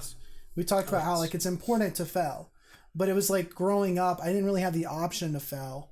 And that meant like I had a 5-year plan. I had a 10-year plan when I was a fucking child, just because like I kind of knew what I wanted to do. So I was going to go do it and I made sure it happened. And then like the older I get, the more I'm like, I don't know exactly what I want to do. I have some options. I have some things I really want to go towards and I know I want to make them happen. And I'm choosing to make failure not an option there. Right? Like when we talk about YouTube and this kind of creative career thing, like I'm trying to put everything I can into it so I can make it happen. Right. But it's also like, when I was last couple of years of college, I started quitting things all the time. I was quitting a jazz ensemble, even though I liked being in jazz ensemble. I was in 5 other ensembles. I couldn't be in all of them. I had too much other things to do. So I quit one. Quitting college in general, right? Yeah. Like same here. Yeah. But for different reasons though, weirdly. It's not like we have the same story on that. From what it sounds like to me personally, of my part of hearing it, was it so much that you felt like you weren't given an option so that the schoolwork and the not failing thing kind of manifested itself into, all right, well, I'm about to do it and I don't really have anything after that, like, and it all came to a head? Or was it you knew you had options, but they didn't come available to you until around college ending? And you're like, oh shit, I don't have to do this anymore? Like, it's one of those two that's really striking out to me, and I'm not sure what it is. I think it's for me, like, creative things have always been a part of my life. And one of the things I was super excited about when I was going into middle school was starting band. Mm-hmm. And so when I started band and I realized I loved doing it, it was like, okay, I have a career in this. Like, I know I could do this. And I'd always been interested in a lot of different things. And there was a lot of things growing up that I was like, I'm going to be this, I'm going to be this, I'm going to be this. But it was when I started like playing the trumpet, it was like, okay, cool. This is an optimal career path. I know I can do this. I like doing this. I'm going to do this. And so I get through high school and I'm still feeling this. But when I turned 16 and I started making a YouTube channel, all of my 100% certainty changed into like a 97% certainty. Right. And then when I was like, ooh, but it'd be really cool to compose music for video games, and I decided to start learning Japanese on my own, that 97 turned to like a 94. And so when I started college and I started taking all these weird classes and I was involved in all these other projects and I was getting more and more into the YouTube, especially when 2017 hit and I started like taking things really serious. Big year. Like it was like slowly and surely that 94% certainty of being a music education teacher in a public high school turned into like a 75, a 55. And then before senior year, I didn't tell everybody I had made the decision to drop college before senior year even started. Right. And so it wasn't that I'd ever stopped working hard on anything. It was that I realized how much I wanted to do this other thing. And so I started working harder on that, which meant that my work ethic on everything else had to go down. Had to diminish. Right. Because there's only so much time in the day. It's got to be equal to where like everything is balanced, and it definitely wasn't for you at a certain point. Yeah. I think for me specifically, it was like I'd already kind of like knew what I wanted because like I started Blue Couch Productions before I even went to college, right? And so when the decision came, it wasn't like you were like you went into it knowing that you wanted to do like music stuff. I went into it knowing I wanted to do YouTube stuff, right? Right. And so like for me, it was just like, all right, what's the closest thing to that? It's communications, right? I'll do that and then work on YouTube stuff at the side. But very quickly, and I mean very quickly, it made no sense to me why I was doing that if I already enjoyed doing this in the first place, right? Like I don't need a degree to do this. Why am I doing this? And then it became more of an emotional thing where like, oh, also it sucks being isolated, right? Yeah, like that type of shit. Sure. And then all kind of compounded to where I left at the beginning of my junior year. Yeah. Yeah. Yeah. No, maybe it was either beginning of junior year or the middle of junior year, somewhere around there. But I was still like junior because you finished your second year before you were right. going to move down here, and then right. Yeah. And then I didn't do that either. But I was still like, even if I had done another year and a half or another full year, I still don't know if I would have been able to do everything to make it to that. But It was already kind of like compounding. And so it all just kind of hit at once. Where it just didn't make sense to do all that unnecessary work on top of the stuff I actually liked doing. So the timing was a bit weirder on me than it was for you. Yeah. No, and it's like 15 years ago when I was 7 years old and I was wanting to go to Furman, and then 13 years ago when I was starting middle school and started playing trumpet, like those are completely different times than now. Like there's so many more opportunities online to do YouTube and to do podcasts and live streams and do some of this, do all of it, right? Mm-hmm. We know there's options there to make a career out of it. And so it's like, I'm not super surprised that I don't think my interests have ever changed. It's just the way I want to utilize my interests have changed. Have changed dramatically. Right. Yeah. I'd say that's a pretty accurate description. Yeah. And I think when I listen to like your story about like working hard and your past with it and everything, like even using the lawnmower situation and cutting the grass, you put more pride in that, you put more effort in that because it was something you enjoyed doing. I enjoyed doing it, right? More than any other, like, comparatively, dishes and bathrooms sucks. Like, nobody likes doing either of those. I don't care who you are. It's not fun. Whereas, like, not only when you're mowing the grass, you're by yourself. That's what I like about it. It is very standoffish. You don't talk to anybody. It's just you and your thoughts. And it's why I've enjoyed walking a lot more, too. Because it gets me, like, out of the house and just with me. Right. So I can really check in on myself and be like, yo, how's Aden doing? Type of shit. And then, like, to give myself more time, I would go above and beyond on, like, walking or running or mowing the lawn. So I have more time to think about stuff, right? Yeah. And that's just sort of what it became to the point where, like, even in high school, I was doing, like, YouTube channels. The Sploder Show. I did the Duper Brothers. I did all this sort of stuff. And the Sploder Show was daily for a while, right? Like, what junior high kid do you know is doing, like, a daily YouTube show, right? Like, I enjoyed doing that a lot, even if it was on a shitty laptop and had bad production quality.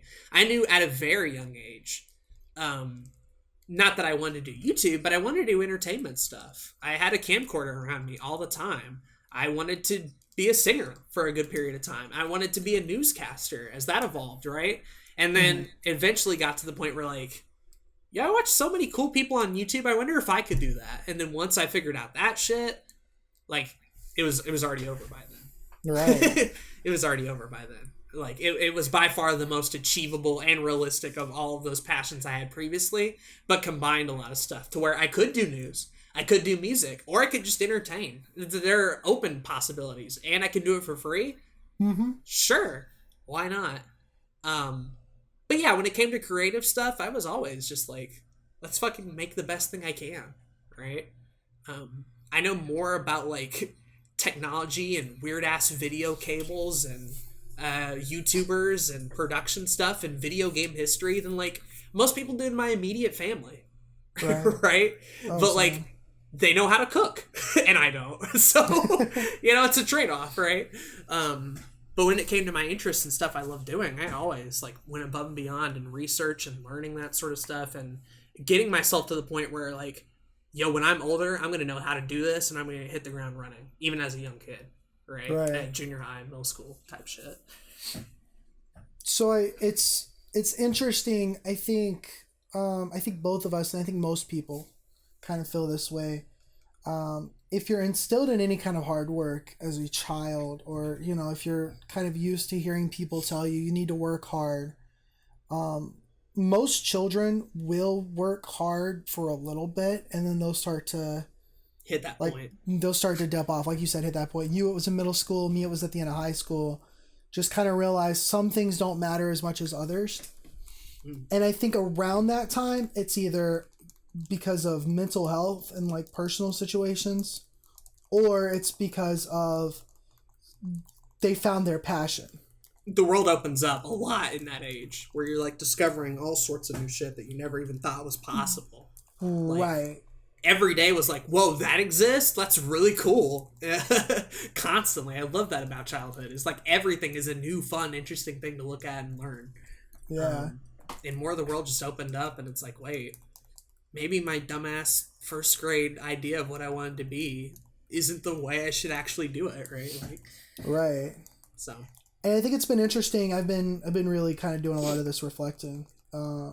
Trying to figure out like, why do I want to create? Why do I like to learn? Why do I want to help people? Those kind of things. And it's super cool to kind of go back to a little bit of that childhood state and really like think about them. And like everything is different. It's like I can I like to draw a lot as a kid, and I don't do that much anymore. So it's like I've been trying to get back into that. Mm-hmm. Right? And it's just kind of going out there and doing new things, doing different things, doing old things again, definitely helps with a lot of things: motivation, mental health, the career, etc. But I kind of wanted to transition a little bit of that into the overall topic of hustle culture. Right. Because hustle culture was not a thing when you and me were 5. So right. To say attitudes have changed is an understatement, especially in this digital world that we're living in. Exactly.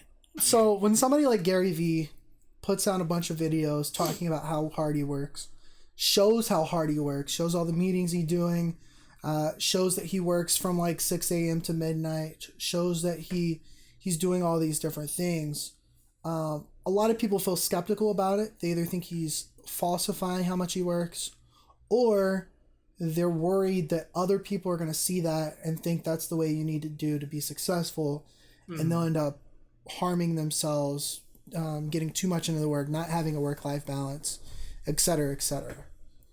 So like from that, we've kind of had this almost sort of like a national debate of like work and how we go about it. All the way from like McDonald's and corporate stuff to, in this day and age, like freelancing, creative stuff, side hobbies, side passions. There's so many ways to make money now that like the strategies in which we go about making money and how we spend our time and work have totally changed in the past couple of years. And I feel like Gary Vee especially really opened up the door and almost kind of like turned hustle culture, unknowingly or not, into sort of this almost brand a little bit. Right. To where like it's sold on coffee cups, it's sold on shirts, it's almost like a fashion statement. Talking about how hard you work is like a key way to get like Twitter followers and clout. Like it is viral to work hard now. And that's not where work used to be. in a couple of years ago. So like things have definitely opened up and changed. And whether you agree with it or not, I think at the very least, the fact that we're even having a conversation about it is telling. And it is really nice to hear, especially like given the population and where we're heading in this sort of technology-centered world, what work is going to look like in 10 years from now. And we're already kind of heading that way, especially if more people freelance or want to do YouTube or other creative work rather than working in a factory. You know? Right. It's we're having these bigger conversations around that and around happiness. Yeah, happiness is a big one. It's so much clearer that if you're doing something you love at work, your life's going to be a little bit better. Mm-hmm. Right? Like you're not going to be as miserable if you're doing YouTube videos every day and making money and living off of that than if you have to go to a factory every single day and work there. And I think that's such a generational gap where a part of what makes hustle culture sound so cool is that it appeals directly to like your and my generation and even generations younger than us, right, who from the outset saw what work did to our parents, saw what work did to our friends, coworkers, neighbors, all that sort of stuff. And at this point, being the first like active generation to question it and kind of be like, well, why are we doing it this way? Why is work something that has to be no fun? Why does work just have to be like grinding away in hopes of reaching somewhere and then being miserable the whole time? And I feel like Gary Vee really tapped into that and started being like, yo, I know the fucking generations that are coming up who learn all this stuff about technology and all that sort of stuff. If you want to succeed in your world that's coming up, doing it the way your grandparents did is not going to be good enough. And I subscribe to that wholly. I even, from a certain extent, believe it's better than a lot of like specifically like Asian countries and like places like Japan or China where it's just like, God, I don't even think they've considered happiness into their work equation. It's all like either for the government or your family, and they just like work themselves to death. And it's like, oh, I don't want to end up like that. I've heard too many horror stories. What's like, I know China is a communist country, so there's obviously a lot that's kind of going around in that country that we don't want to strive towards. Right. But like with Japan specifically,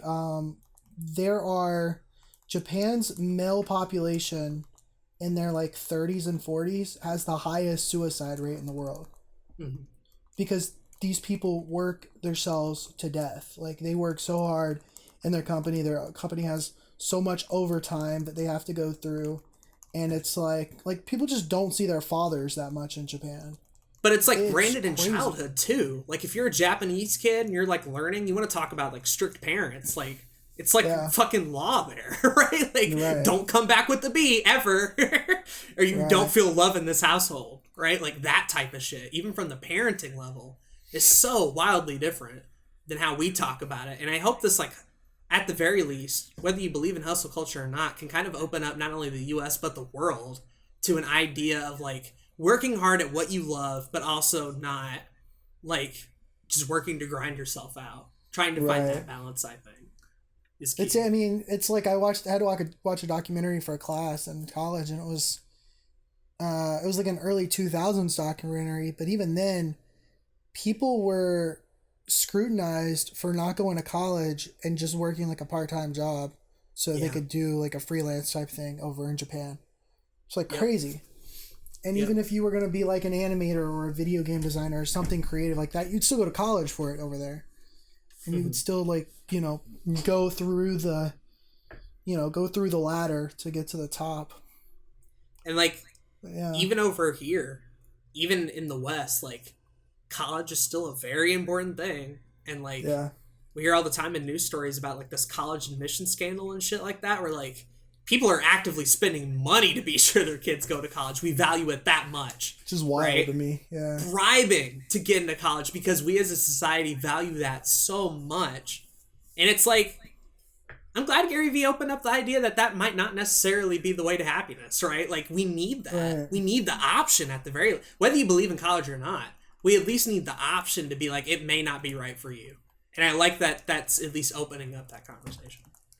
Right. Now, I also want to point out, like, we are very fortunate in that, while, yes, there are some, like, messed up things happening in the world currently, and yes, not everything is rainbows and happiness yet, But we are very fortunate in the fact that we really haven't had to deal with a lot of things that have been happening in the world as far as like wars and depression, like the Great Depression and famine. And like most people in America have not had to deal with like going hungry. Their biggest concern is whether or not they have free Wi-Fi today, right?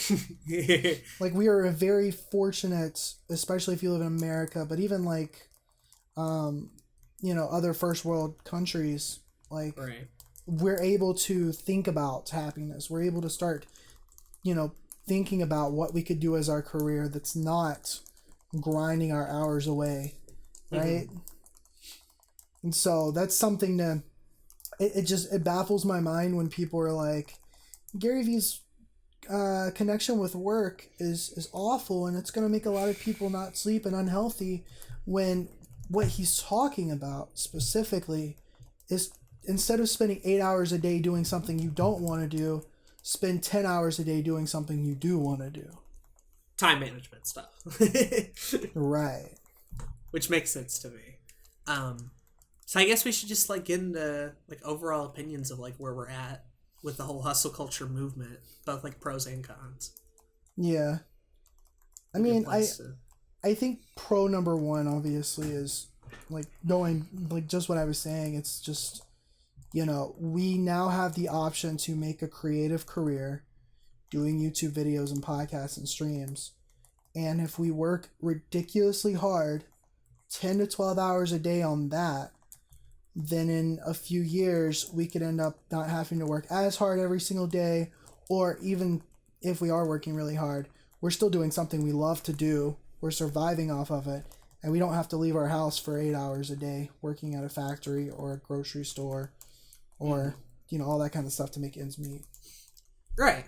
Just sort of opening the well of options of like, look how much shit is available now. Right. Especially like on Twitter and Fiverr and all these other like video editing type shit. Like it's incredible to see like the market for that just kind of rise up out of nowhere as more and more people want to get into content creation. How much those skills are like valued now. Like you couldn't like pay for a fucking video editor 10 years ago, right? Like who would even pay you, right? And how much? Probably not as much as now. Exactly. And that's just been as interest and demand continues to grow. And I think too, the second pro is that to me it creates a realistic way to like follow your passions and follow your dreams, right? Exactly. Like people constantly tell you to follow your passion and follow your dreams, but it's really until this sort of hustle culture like came around to where it made sense to actually do that. Because like follow your dreams and follow your passion sounds like good, and it does, but if you have no realistic way to do that, it just means nothing to you, right? Like, exactly. All right, what? How do I follow my passions? How do I follow my dreams, right? And hustle culture presents this sort of opportunity of like, if I work at it hard enough, I can actively follow those, right? It's sort of a blueprint, a path laid forward now. So that's a pro, I think. Right, because I mean we've seen so many people that kind of peddle this idea of like extreme passive income. You can work on a beach and not have to work more than an hour a day, that kind of thing. Or, just kind of this, when people talk about fame and a lot of money and all that kind of stuff, usually a lot of luck is based around it. Mm-hmm. And so there's not been as much actionable advice when it comes to becoming an actor. A lot of people wanted to go to Hollywood for a very long time and be an actor and be famous. Now it's very much more practical to start a YouTube channel, work on it for 10 years and talk about a very specific thing that you enjoy talking about. And you might not be famous, you might not be wealthy, but you will have an audience and you will make like, even $50,000 a year, right? Like that's a good amount of money to live off of. Mm. Especially if you're like one of us that lives in like South Carolina or Tennessee, right? Like right, very non-high income places of like right. rent and shit like that. Yeah, I concur. But I guess looking at a negative, one of the negatives that's been thrown around a lot, and it really depends on how you look at it, is that some people think like working too hard is, detrimental to your health. Mm-hmm. And I think that's true. We've discussed it before. Like burnout, especially, is like a direct result of that. A lot of times of like working yourself to the point where you don't want to work ever again, type of shit. Right. Burning out on your love and passion and interest simply because you did it only that forever. And I don't know, like how many passions can really sustain that, right? Like how many dreams and ideas can work under the pressure of doing it for 24 hours a day every day until 10 years after it. Like I love a lot of things. I don't know if there's anything in my life that could work under that amount of work and passion daily. Right. And how much of that can just be like fun hobby shit, right? But like for me especially, when everything in life was going wrong and the YouTube thing kind of became the one thing that like made me happy, it just led to a recipe of like as soon as that shit went downhill that I went downhill, right? Because I was so invested in this sort of stuff to begin with that like probably led to some form of depression that I have now. It probably led to me not having a good sleep schedule at all. It meant that I just got up and sat on a fucking computer desk for a while and just did that and never really got any physical exercise, right? Like if you let it, absolutely it can be detrimental to your health. This whole health challenge is just kind of like at least being mindful of the fact that like most content creators aren't really that healthy at all. But we're actively like trying to improve that. And I think most people, if you play it smart, can actively keep on top of their health while following their passions. Right. But to say a lot of people fall into that trap, I think is accurate. I agree. I mean, there's kind of this whole like, I'm going to work smart instead of working hard. It's like, or you could work smart and hard, not burn out, dumbass. Right? Yeah. Like, and that's really what it comes down to. It's sure valuing hustle, valuing hard work, but doing it with some mindfulness and, getting 7-8 hours of sleep at night, right? Like getting some walks in, drinking water, eating healthy, doing all the stuff you're supposed to do in general, not letting that stuff go to the wayside, which both of us have done a lot, but we're trying to fix it. Absolutely. But it's like, then you can work hard the rest of your 10-12 hours a day. It's also like doing your thing. Not a cop-out for responsibilities you already have. If you're a parent, right. If you work a job on top of this stuff, like, it's not a cop-out to just stop those things either. It just means that, like, when your ass get home, like, put a little bit more effort into it than the 30 minutes you spent looking at your phone, wondering what it could be. Right. Rather than, like, doing. Right? And I totally, like, again, like, we have people in our community who are parents who work side jobs, who, like, want to do YouTube stuff, but, like, can't because they don't have all the time in the world. But the more and more I found is, like, the people who really want to do it move past that, continue to follow their responsibilities, and also work hard, too. Like, you have a lot of time on your hands, basically. That's what I'm getting down to here. Yeah. We've talked about time management and a lot of things like that in the past, but it really comes down to, like, how much time are you wasting per day? Right. How much TV are you watching? The average American, and this is still true, it's wild, the average American watches like 3 hours of TV a day. Yep. And it's like, I don't do that because I don't watch TV. But I know I've spent 3 hours on YouTube. On YouTube, or right. 6 hours on Instagram, Twitter, TikTok, YouTube, and just doing fucking nothing, right? Mm-hmm. And so it's like auditing your time, like we said in a couple episodes ago, in the time management episode, just kind of auditing your time, figuring out what you're spending your time on that you don't need to be or don't really want to spend your time on as much, and then taking that time and doing the thing you want to do. Right, and at the same time working hard at it, right? Like, right. Actively putting in that effort. It's pretty important. Agree. I guess just sort of like a con for me specifically, and I don't know if you're gonna feel the same way about this, but I'm gonna shoot it out there. Mm-hmm. My one like thing that bothers me a lot about hustle culture is the idea that no matter how unrealistic I am, no matter how unhealthy I am, no matter how many issues I might personally have, if I work hard, all my problems will go away. Like this sort of like almost like in a fairy tale, the idea that like the blue fairy is going to come up with the hard work wand and hit you on top of the head and suddenly all your issues are resolved.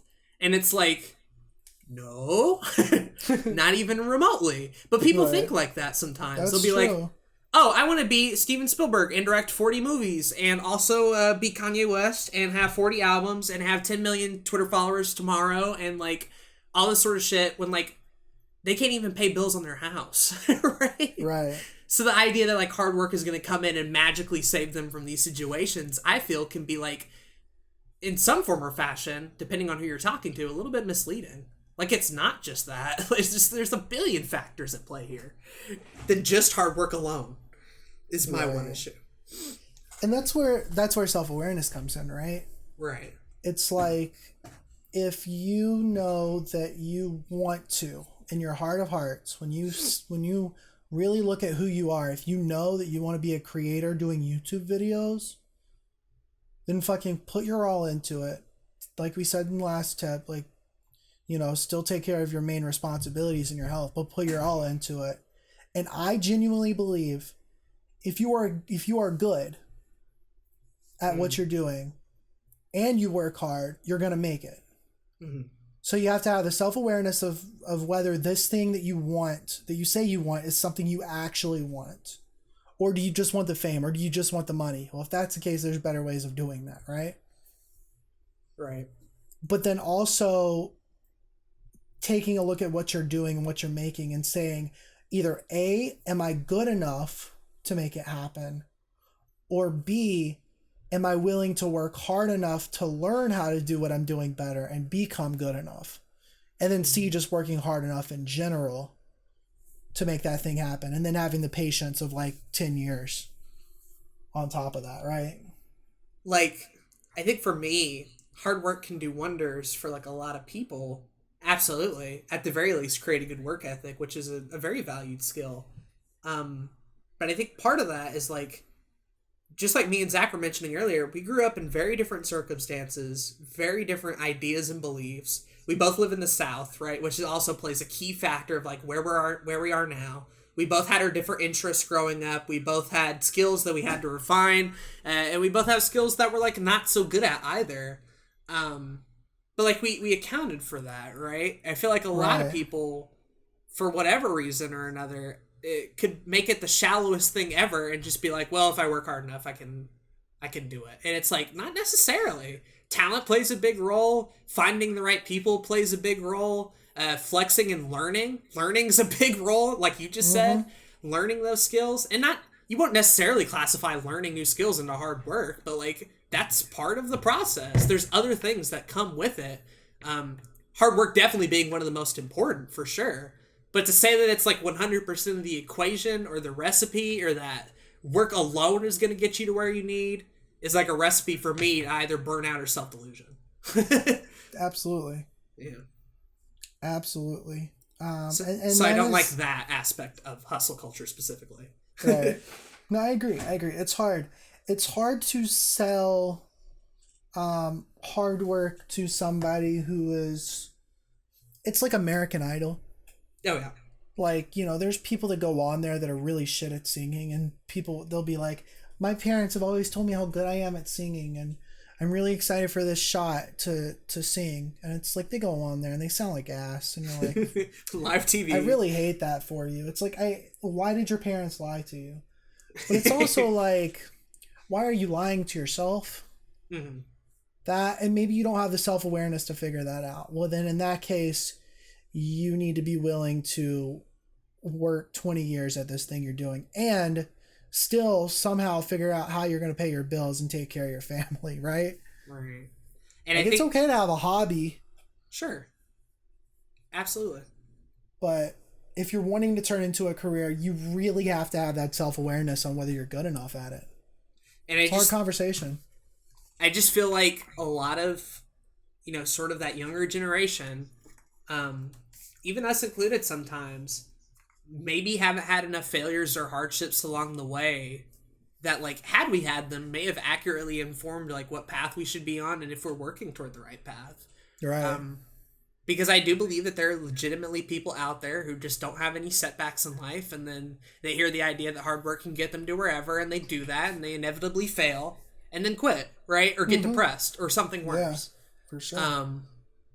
It's why I like the setbacks that I go through, right? And it's like, oh, okay, finally, this is like this is happening, kind of, right? It feels real to me now, and it's not just like in my head.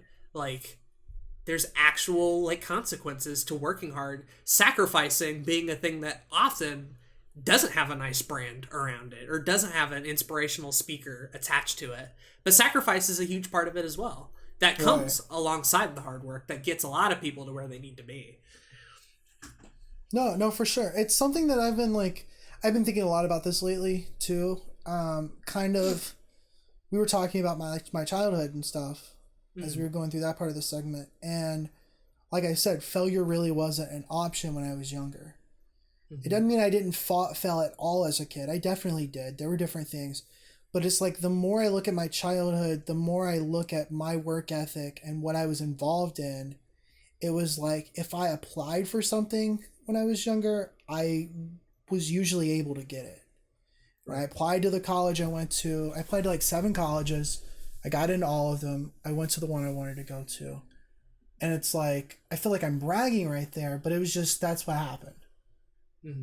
And it was always, if I'm going to do this thing, I'm going to go do it. And then I did it. And that was really cool because I was willing to kind of put in the work in that. But I'm also wondering, was my bar really low?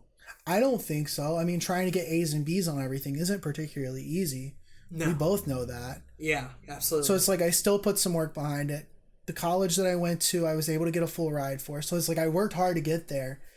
But now, as I start going further and further into this creative entrepreneurship route, trying to be a successful content creator on the internet, and constantly, almost every day, failing at something, I'm like, I wonder, I'm like, am I doing what I need to be doing? Right. Like everything else I've gone for, I've gotten it. But then I go back to, you're just not there yet. You just gotta work a little bit harder. Part of the process, for sure. And I feel like a lot of people had been put in your shoes, would have just saw that first sign of resistance and just left, right? It'd be like, fuck this. I'm gonna go back to get my music degree. Like, fuck, Right. Who gives a shit about this YouTube nonsense? I need fucking rent. Like, most people would have. I'm just saying. But also, like, it's been wild with you specifically of, like, how many times, even on this podcast specifically, where you sound so sure of something and you come back and be like, yeah, that actually wasn't a good idea. Or how many times I've done that right, in the past couple years. And like we could regret those things, absolutely, and look at it like that.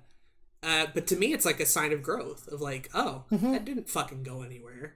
Cool. Now what? Right? Like, because I just know too many people like who would have stopped after that. Part of hard work is just realizing that you're going to work yourself into a failure and have to sacrifice something, and being okay with that and continuing to work hard despite that. Knowing that in the universe, knowing that the universe doesn't owe you a goddamn thing, no matter how hard you work or how hard you try, is like once you accept that, once that's in your head, when you feel like you aren't owed anything by anybody or anyone, is the moment where you can be like, all right, now I can just work, right? Like, but there's nothing on my back now, right?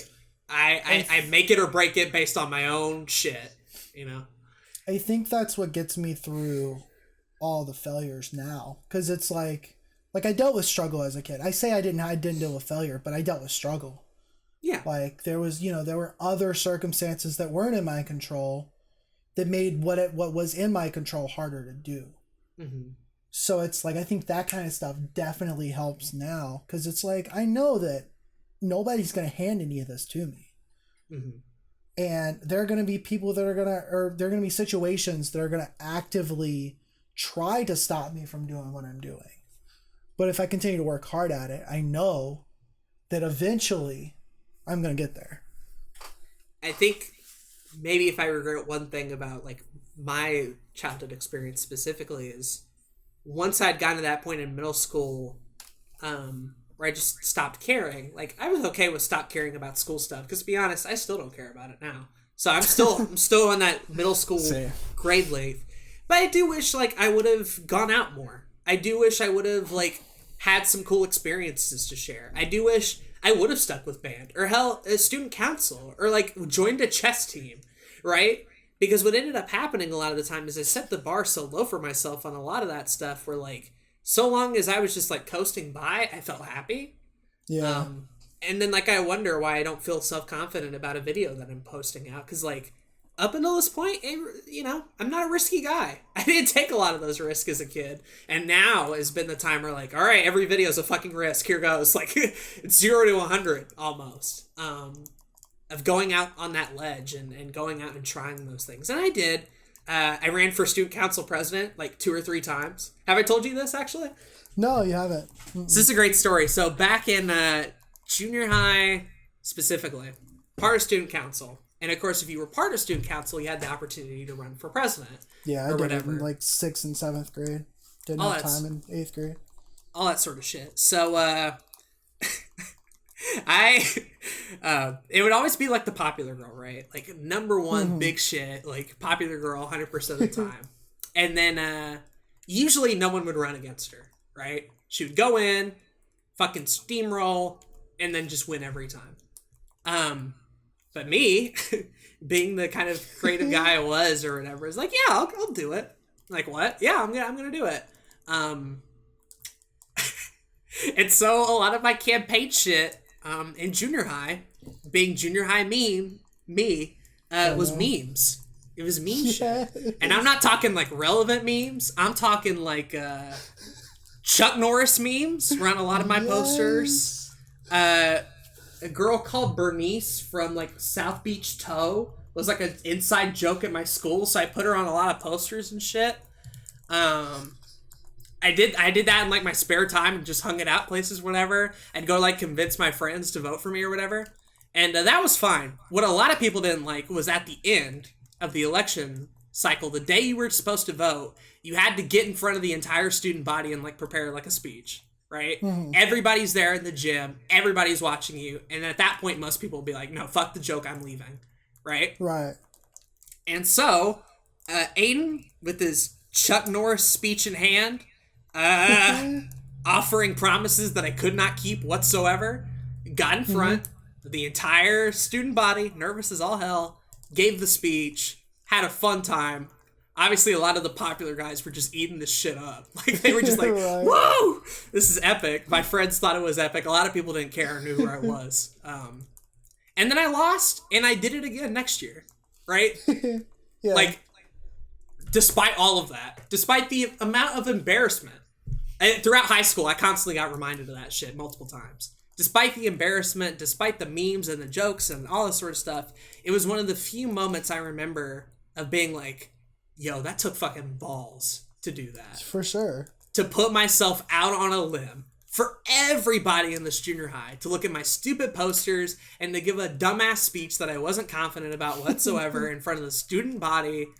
And I did it, right? I didn't win, and I would have liked to have won. It would have been kind of epic. But, you know, like, ultimately, that's what mattered, was the fact that I even got out there and did it. And for a kid who had a very low bar as far as school stuff was concerned, that was impressive to me. Looking back on. I think it's cool that, like, I feel like you continue to do this even now. You put yourself out there, and you do what it is you want to do. Right. And I think that's why, like, I think that's why you're going to win eventually, right? I think you're going to be able to do what you want to do eventually. Mm-hmm. It's the same reason why I feel the same way about myself. I'm surprised I didn't get picked on more as a kid. Like, I got bullied quite a lot, but I'm surprised I didn't get bullied more, because I think back on some of the shit that I did. Should have been more bullying in the system here. I never got embarrassed about things. Right. I've never felt embarrassed about anything. Oh, no. But it's like, the more I think about things in my past, like, I should have been more embarrassed about who I was. Like, I was so into fucking band. I was so into it, even in high school, all the way up to like, I'm gonna say sophomore year of high school. Junior year, I was kind of getting over it, and senior year, that's a whole nother story. But like I remember as band captain as a sophomore telling seniors they needed to do what the fuck they were supposed to be doing. Oh, so you were the sourpuss of the group. I was friends with most people in band. Okay, I was still friends with most people. Yeah, I knew there were some people that didn't like me because I was a hard ass at band. Like I knew that we had to do what we were supposed to do, and I was going to be the one that made sure that happened. Mm-hmm. And so it's like I should have gotten picked on more, honestly. They should have called you Captain No Fun Allowed. That would have been epic. I would have been all up on that shit. Then senior year, that was a whole football game I just didn't go to. Oopsie. Oopsie doopsie. My band director was not happy about it, but I wasn't happy with some of the things he was doing either. So it's like, I felt like it equaled out in the end. Well, we're not actually performing well in competitions, and that's not my fault. So therefore, therefore. And like I cut back to that non-risk taking Aden a lot of the times, and then look back at like just this past month where I did a comedy song about anal. Like I think back and I'm like, no version of me up until this current point in time would have done that. Right. But this version did. Right? And as embarrassing as that song still is, like, even to me, like, I don't care about that anymore. And I'm still working through it as a process, but like, I'm taking those risks now. I'm trying to work on these sort of things. And like, I stopped caring about like what people thought of me in the moment, because I knew if I continued to work hard and continued to hustle and do all that sort of stuff, it wouldn't matter what people thought of me. You're right. It wouldn't matter what you thought of the fucking Dream Daddy Let's Play. Look at episode 104 of Your Everyday Nerd. Like, fuck you. Right? Like, you know, that type of shit. Like, of course the Sploder Show is bad, but like, it led me to fucking doing back to the video games. But if I didn't put myself out on that limb and try and work on it and improve it, we never would have got there. Exactly. And so many don't want to. And I understand it's very scary. It's very scary. It's when I look at hustle culture personally, I see it as an ability to make myself opportunities. Mm-hmm. Like, I look at everything it is that I want out of life. The happiness, the ability to help people, the ability to have not necessarily be rich, but be able to like, support myself, my future family, support my family now, that kind of thing. And the ability to create things, right? Mm-hmm. And it's when I look at those things, I know that everything I do now, for the most part, is working towards some part of those goals. Mm-hmm. And so it just kind of keeps me going. It's like, even through the depression, even through the non-motivation, it's like, I don't think I've once, I very often, or I don't do it often at all, look at a decision and say that was a bad decision. Right. Because even if I didn't get out exactly what I wanted out of it, like going to college, I thought I wanted a degree, I still got a lot more out of it by making the decisions that I felt were the best at that time. Mm-hmm. And so... You can't blame yourself for that either, being like in the moment, right? Exactly. And so when I look at hustle culture and when I, tell people that they should work hard too, I look at it as a way that if you work hard, I think that you're either going to get exactly what you want out of it, or you're going to figure out exactly what you want out of it and then go do that. Do that, right?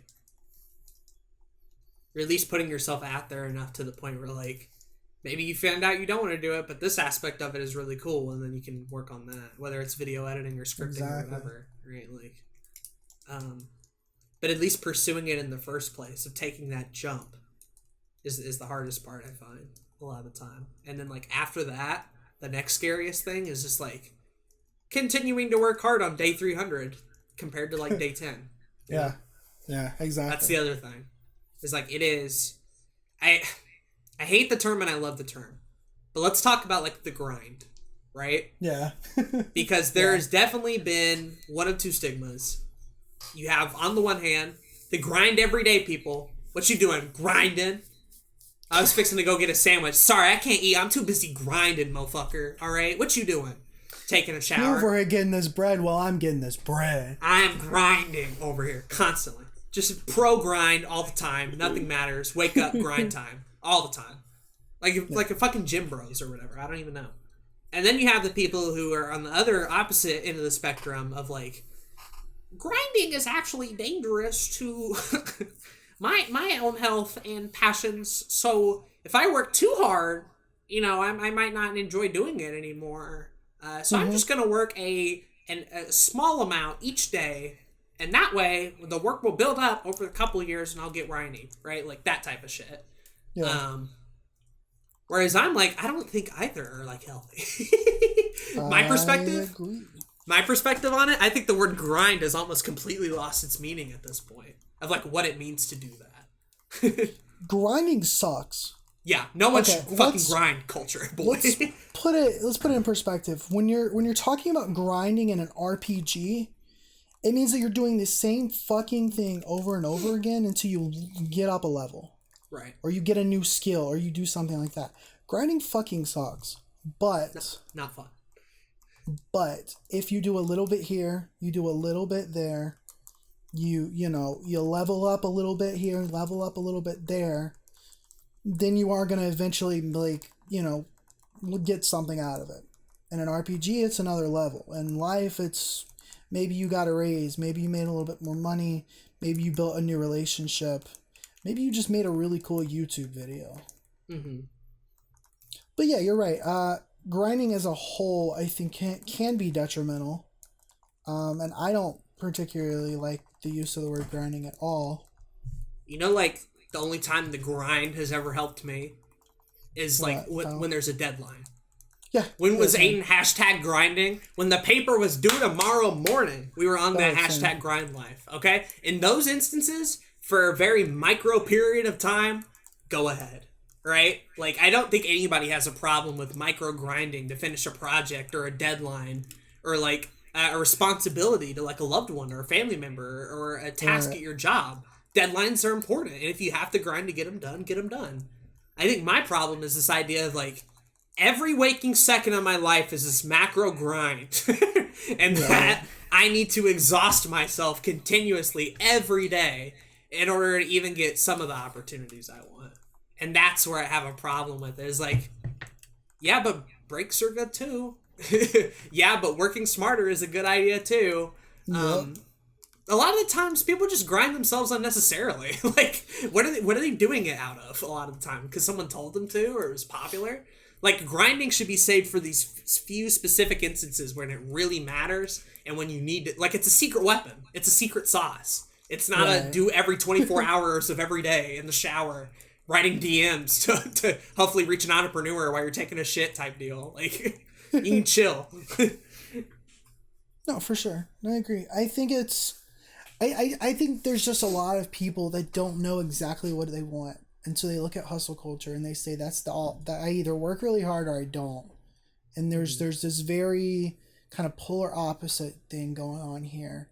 When in reality, some people would be a lot happier at a 9-to-5 job. Yep. And then they come home, they watch a couple hours of Netflix, they work a little bit on a YouTube video, they put up the YouTube video when they want to, and then they get a little bit of sleep and they wake up the next morning and they go back to work, and some people are just happier that way. Mm-hmm. Hobbies are great. I love hobbies, right? Yeah.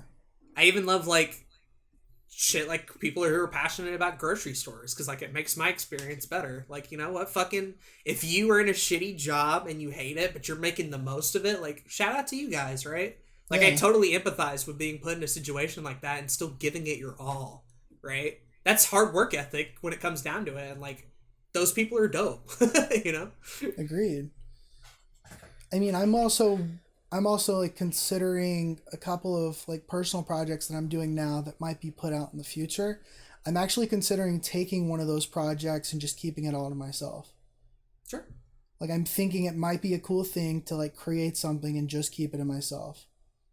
And I'm kind of curious to see if that's going to make me happier with that. And if so, maybe I don't need to be doing what I'm doing. But I really feel like That's I part of really it. like putting out shit and I really like making shit and talking to people about the shit that I make, right? Mm-hmm. So it's like I know that I'm not going to be happy working at a grocery store 8 Mm-hmm. hours a day. I just know that. I And think so it's finding what makes you happy really is what it comes down to at the end of the day. I think like hustle culture really appeals best to the people who know what they want to do, but for Mm-hmm. whatever reason, whether it's life circumstances or something else, are not doing it. Right? Yeah. They're working the Yeah. 9 to 5 job because it's safe. They went to college because their parents told them to. They got straight A's not because they wanted to, but because they were forced to. They hang out with coworkers that like he has to hang out with type of shit. Where like if you up to this point in your life have had no control whatsoever in your decisions and how you spend your free time, and you've always wanted to shoot for something like that, hustle culture like I think works the best for those type of people. Where it's like you hate your life, you hate where you're at right now. Here's a fucking answer. Work toward it. Work toward what Yeah. you really want to do. Yeah. Those people, Exactly. especially who have already kind of been working hard, but just like want a passion or want something to work toward like that, they go off on hustle culture, and I like those people a lot. Yeah. Same. 100%. It's crazy when I look back at my childhood and like the conversations we've had about it so far. I kind of wonder like when/if I was happy as a kid. That's something that's kind of got me interested. I wonder Like that all the time. All the I'm time. sure there were moments that I felt happiness, but like the last time I remember enjoying school was like elementary school when everything was brand new to me and I got so much enjoyment about just reading about anything. Mm-hmm. But then the more I got into music, that was the only thing I wanted to think about. That was the only thing I wanted to do. And then when I got into YouTube, it was another similar thing. That was the only thing I wanted to think about. It was the only thing I wanted to do. And now, like, I'm getting in tune with like the learning aspects of me, the creating aspects, and it's like, man, there's so much I wanted to do for a long time, but it's like now I'm excited about certain things again. Mm-hmm. And it just makes no sense for me not to do them, right? Right.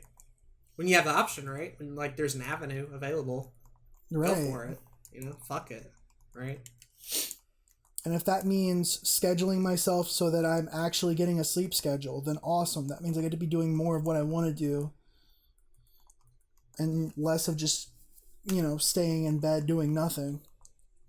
But I also realize that sleep is healthy and I need sleep, so You know. don't want to cut it off too much. I got to sleep at least 6 hours a day or I'm going to feel completely awful. Let me ask you a question specifically. Mm-hmm. When it Yes. comes to success, whatever definition of that you have, and like advice for other people like trying to achieve their version of success, what is a more important tool to get there? Hard work or discipline? Or third option, are they the same thing? Because I don't think they are, but like I'm throwing it out there as an option. I think, all right, here's something crazy. For you. We've been talking about hard work this entire episode. Yeah. I think that discipline is more important. Okay. I think that you can't really. That's the work hard, work smart thing. Right. If you don't have discipline, you're not working smart. But just because you have discipline doesn't mean you're working hard. I feel like. Just means your life is very scheduled and rigged. I feel like you can work hard on something that you don't care about and it won't make you successful. Right? Like, I worked hard at my job at Bilo senior year and freshman year of college, senior year of high school. But, boy, if I could tell you that I didn't give a fuck about it. Mm-hmm. I was just there to make the money. I still worked hard, though. Right. I had the discipline that was necessary to get through that. But even as much as I worked hard, like, it's not like I did everything I could have done to be successful in that job. Mm-hmm. So it's, I don't know. I think what's most important to me when it comes down to success, and I think success is not just the money, the fame, the accolades, the how people feel about the job that you're doing. I don't think success has anything to do with that. I think success is a very internal thing. Personal too. Personally, yeah, I think it's very personal to who you are, what you want out of life. I think discipline is gonna get you there quickest. Interesting. Because you can work hard on anything and it won't get you anywhere. If that makes sense. I get you. Maybe that makes sense. I get you. Okay. What about you? I think for me, it would probably. It's hard. It's really hard. They're both like extremely important. I'm not denying that. I'm just saying right. If I had to pick one, right, like which one I'd pick over the other. I just feel like I've shouted the mantra to work hard for so long now in my life that it's gotten to the point where it's like, as much as I tell myself I'm going to work hard, I don't technically work hard until I'm on some kind of schedule and I'm trying to put out stuff and I'm trying to get my bills paid and I'm like trying to be disciplined. Right. To me, it's like asking the question is like, what's more important? Like the work or the mindset, right? Right. Because if it's like, if the work's the most important thing, hard work gets you there the quickest, right? Mm-hmm. If the idea is that like, I want to work and enjoy it and work more, then the mindset should come first, right? And that's where I think discipline comes into effect of like, sort of giving yourself those limitations and training yourself to be able to do it for long enough, regardless of whether it's like fun or not, you know? Like that's ultimately going to be like, hard work can be the fucking car, but with no gas, like where are you going with it, right? I agree. No, 100%. Like, it's the gasoline that at least fuels that to like get you there, you know? Yeah. I mean, one of the reasons I wasn't working as hard for months, you know, we've talked about it on the podcast, but one of the reasons was my mental state, my physical, my mental health, my lack of motivation, and most importantly, my lack of discipline. Mm-hmm. Like if I don't tell myself that I need to get a video out today, or I need to find a new client, or I need to strengthen the relationship with my current client, none of that's going to get done, and I'm not going to get anywhere closer to success no matter what I do that day. Right. And I think there's a reason I didn't say motivation there at all. Rather than like, if I were to say hard work or motivation, it's hard work 100% of the time. Yeah. Because like motivation on its own can be great and can even in some form or fashion push you through that hard work. It's happened to me before on like a couple of key projects, but like outside of those projects, and especially once they're done, the car stops, right? Yeah. Like I did the thing I wanted to do. Why do anything else past that? If I'm motivated for one task and one project, I will work on that task. But if I also have 3 other chores and tasks to get to and I'm not motivated for them, that's as far as the motivation carries me, right? So you could argue that motivation in the same context could also be gasoline for the vehicle that is hard work, but it's only going to last like a couple of miles before you're like, well, now what? And some people are extremely motivated. Some people could last a whole work life off of just motivation alone. Yeah. Most people can't though.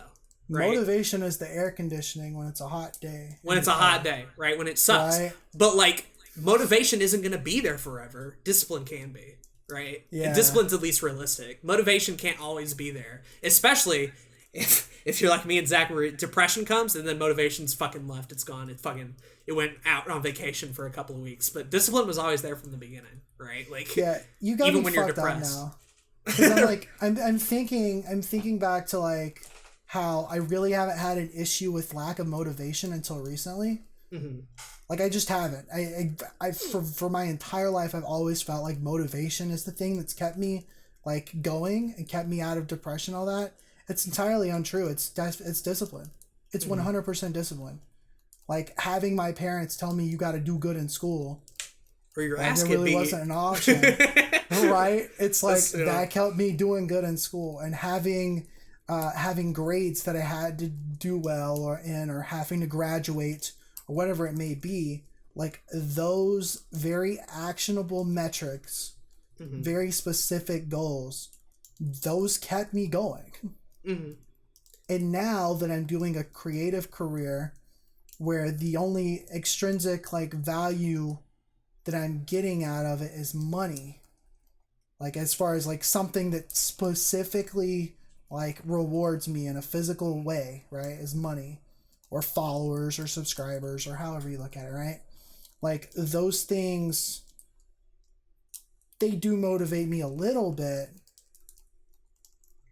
but it's like I didn't feel like, I feel like there's more options now. Like if I really wanted to go get some more money, I could definitely just go get a part-time job. Go just do that, right? Like, you know, nothing in the line. Right.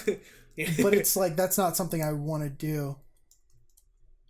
So my whole entire issue for the last 5 years has been my lack of fucking discipline.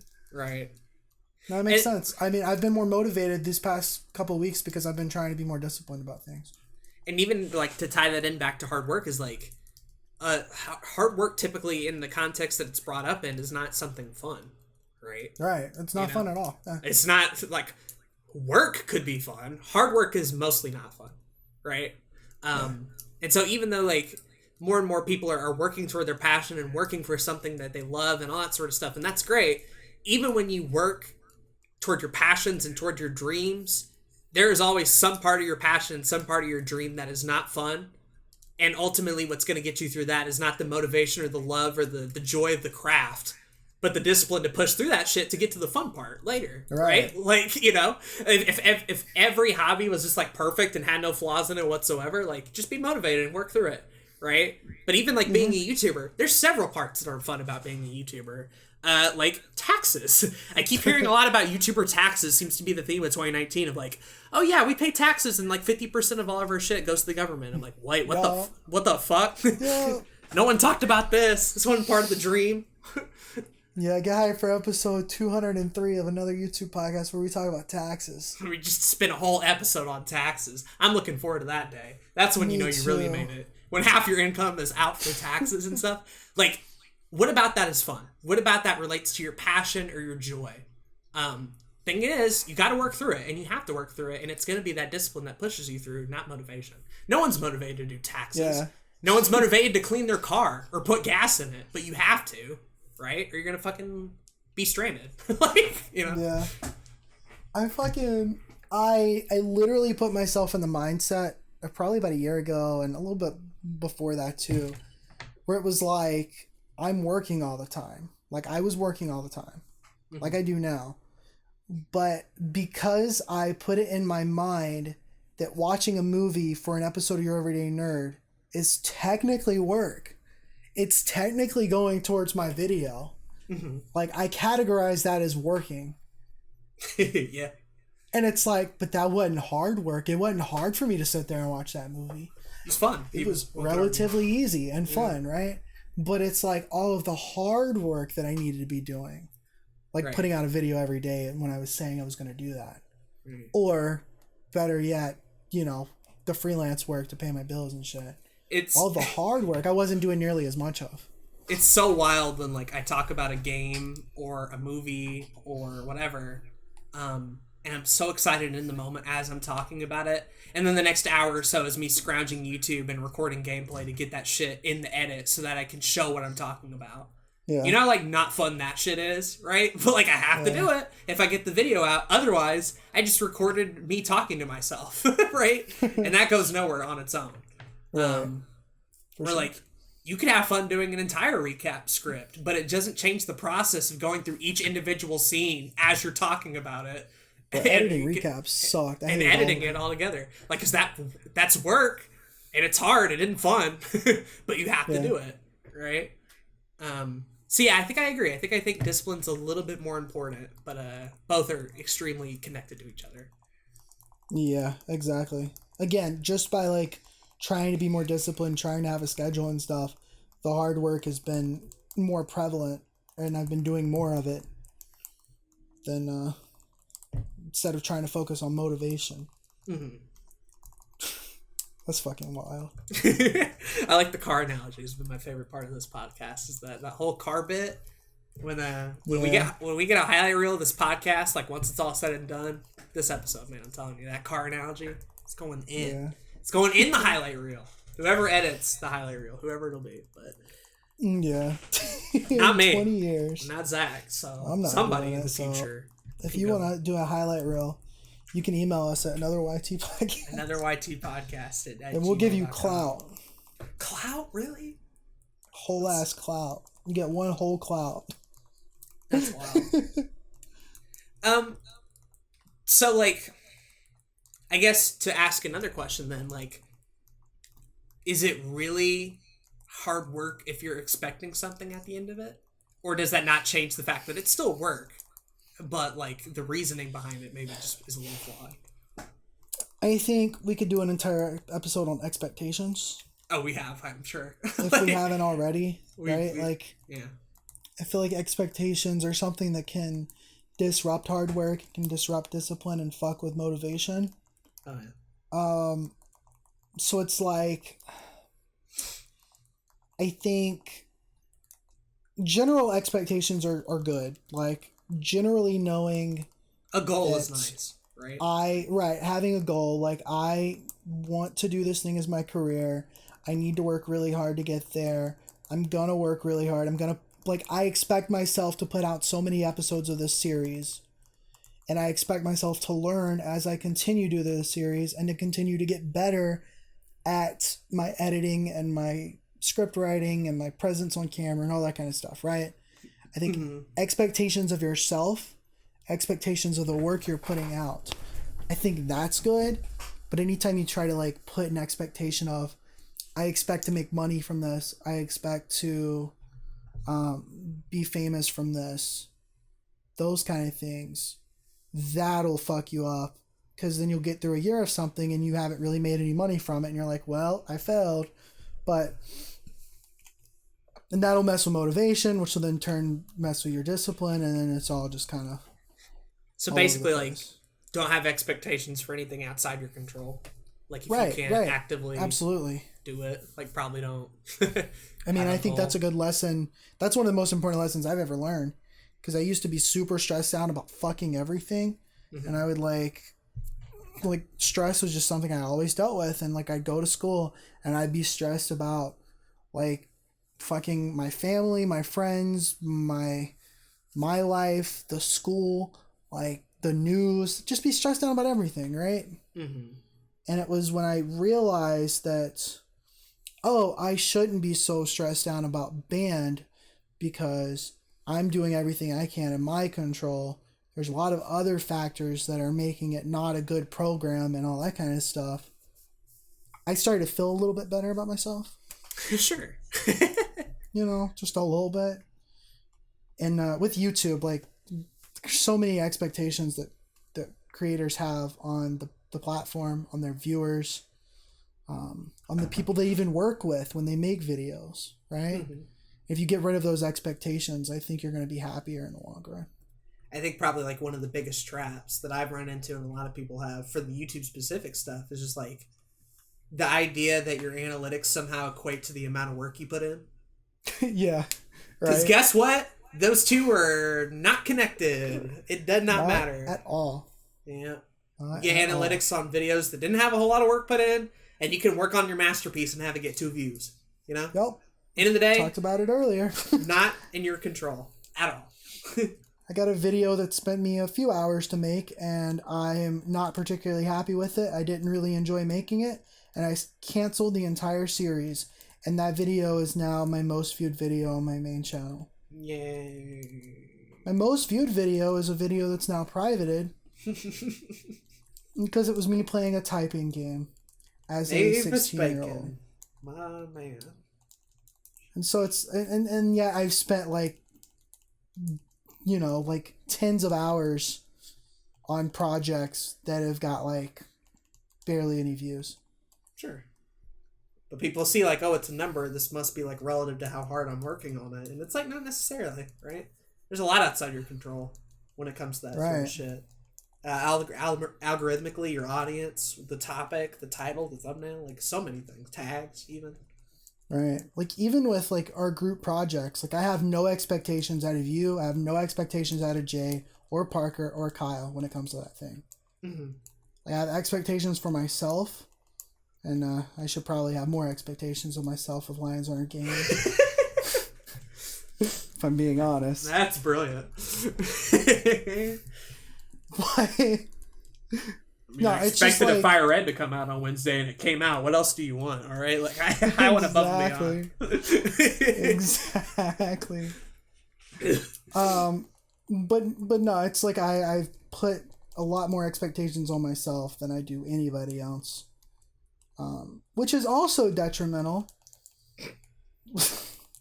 Wonderful. When you put too many expectations on yourself. But no, I'd like seriously just, don't be stressed out about things that aren't in your control. Yeah.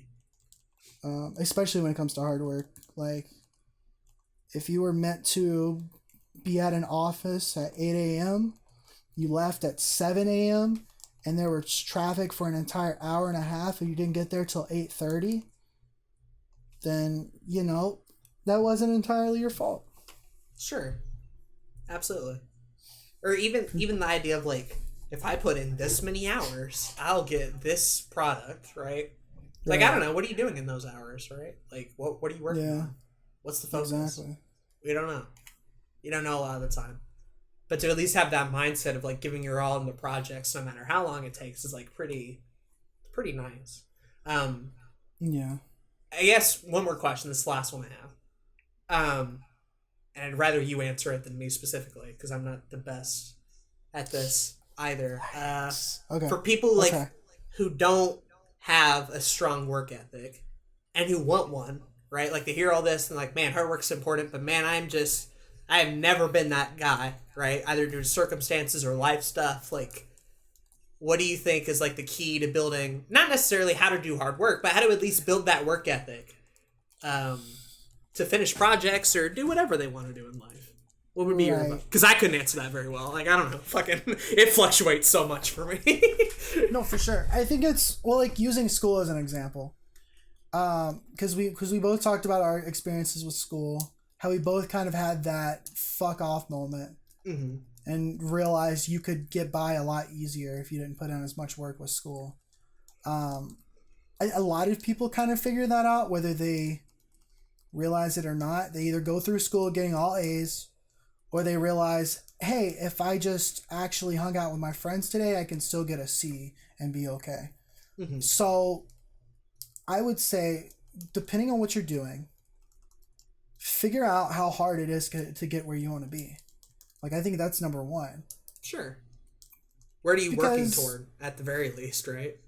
Right, because like if you want to be, like Gary Vee talks a lot about like being the 1%. If you want to be the 1% or the 0.1%, if you want to be a millionaire and you want to have a shit ton of free time and you want to live this life that is so hard to obtain, then you're going to need to work like that.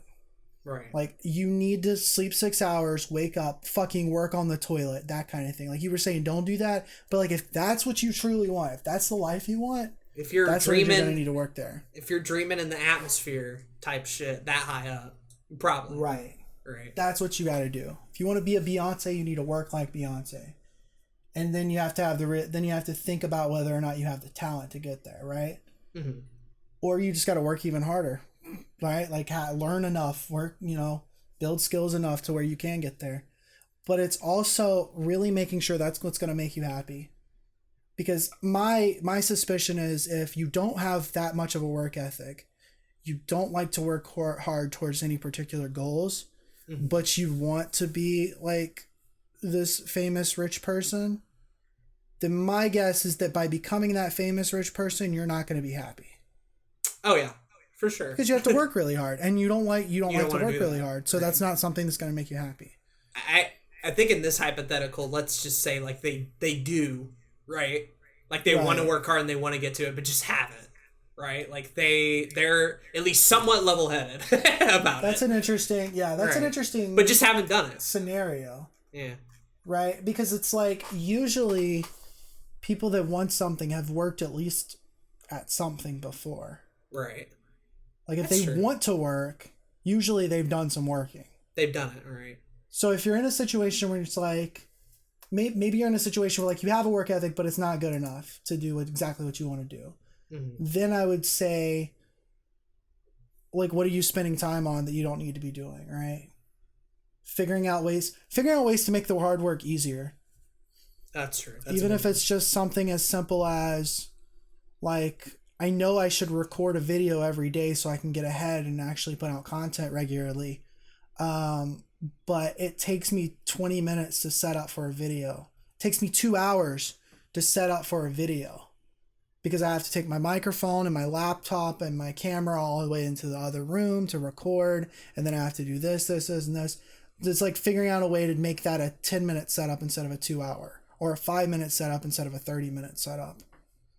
For me, it's just like if I'm editing and I'm doing like basic ass cut shit where I don't need any audio at all, like even as simple as putting a little bit of music in the background to make it easier on my mental capacity to like at least have something in my mind other than okay, cut here, okay, cut here, all right, cut here, and then cut here, and then cut here, like that type of mind-numbing hard work type stuff. Like music has been a key factor to me as well, or even just like do it for an hour, set yourself that kind of hour time limit, and then be like, after the hour's done and you still want to keep going, but if you don't, like, go grab some food and then come back to it, right? Like, you know, you worked hard for an hour. Most people can't even do it for 20 minutes. If you like dedicate an hour a day to some shit, you'll be surprised what you could do, you know? Yeah. It's taking breaks for sure help. And if it's like, if you're in that situation where it's like, oh man, my motivation's really down, I'm depressed, but I know I should be working on something. Pop them antidepressants in your mouth, a swish. Problem solved, baby. If you can get that help you, go for that.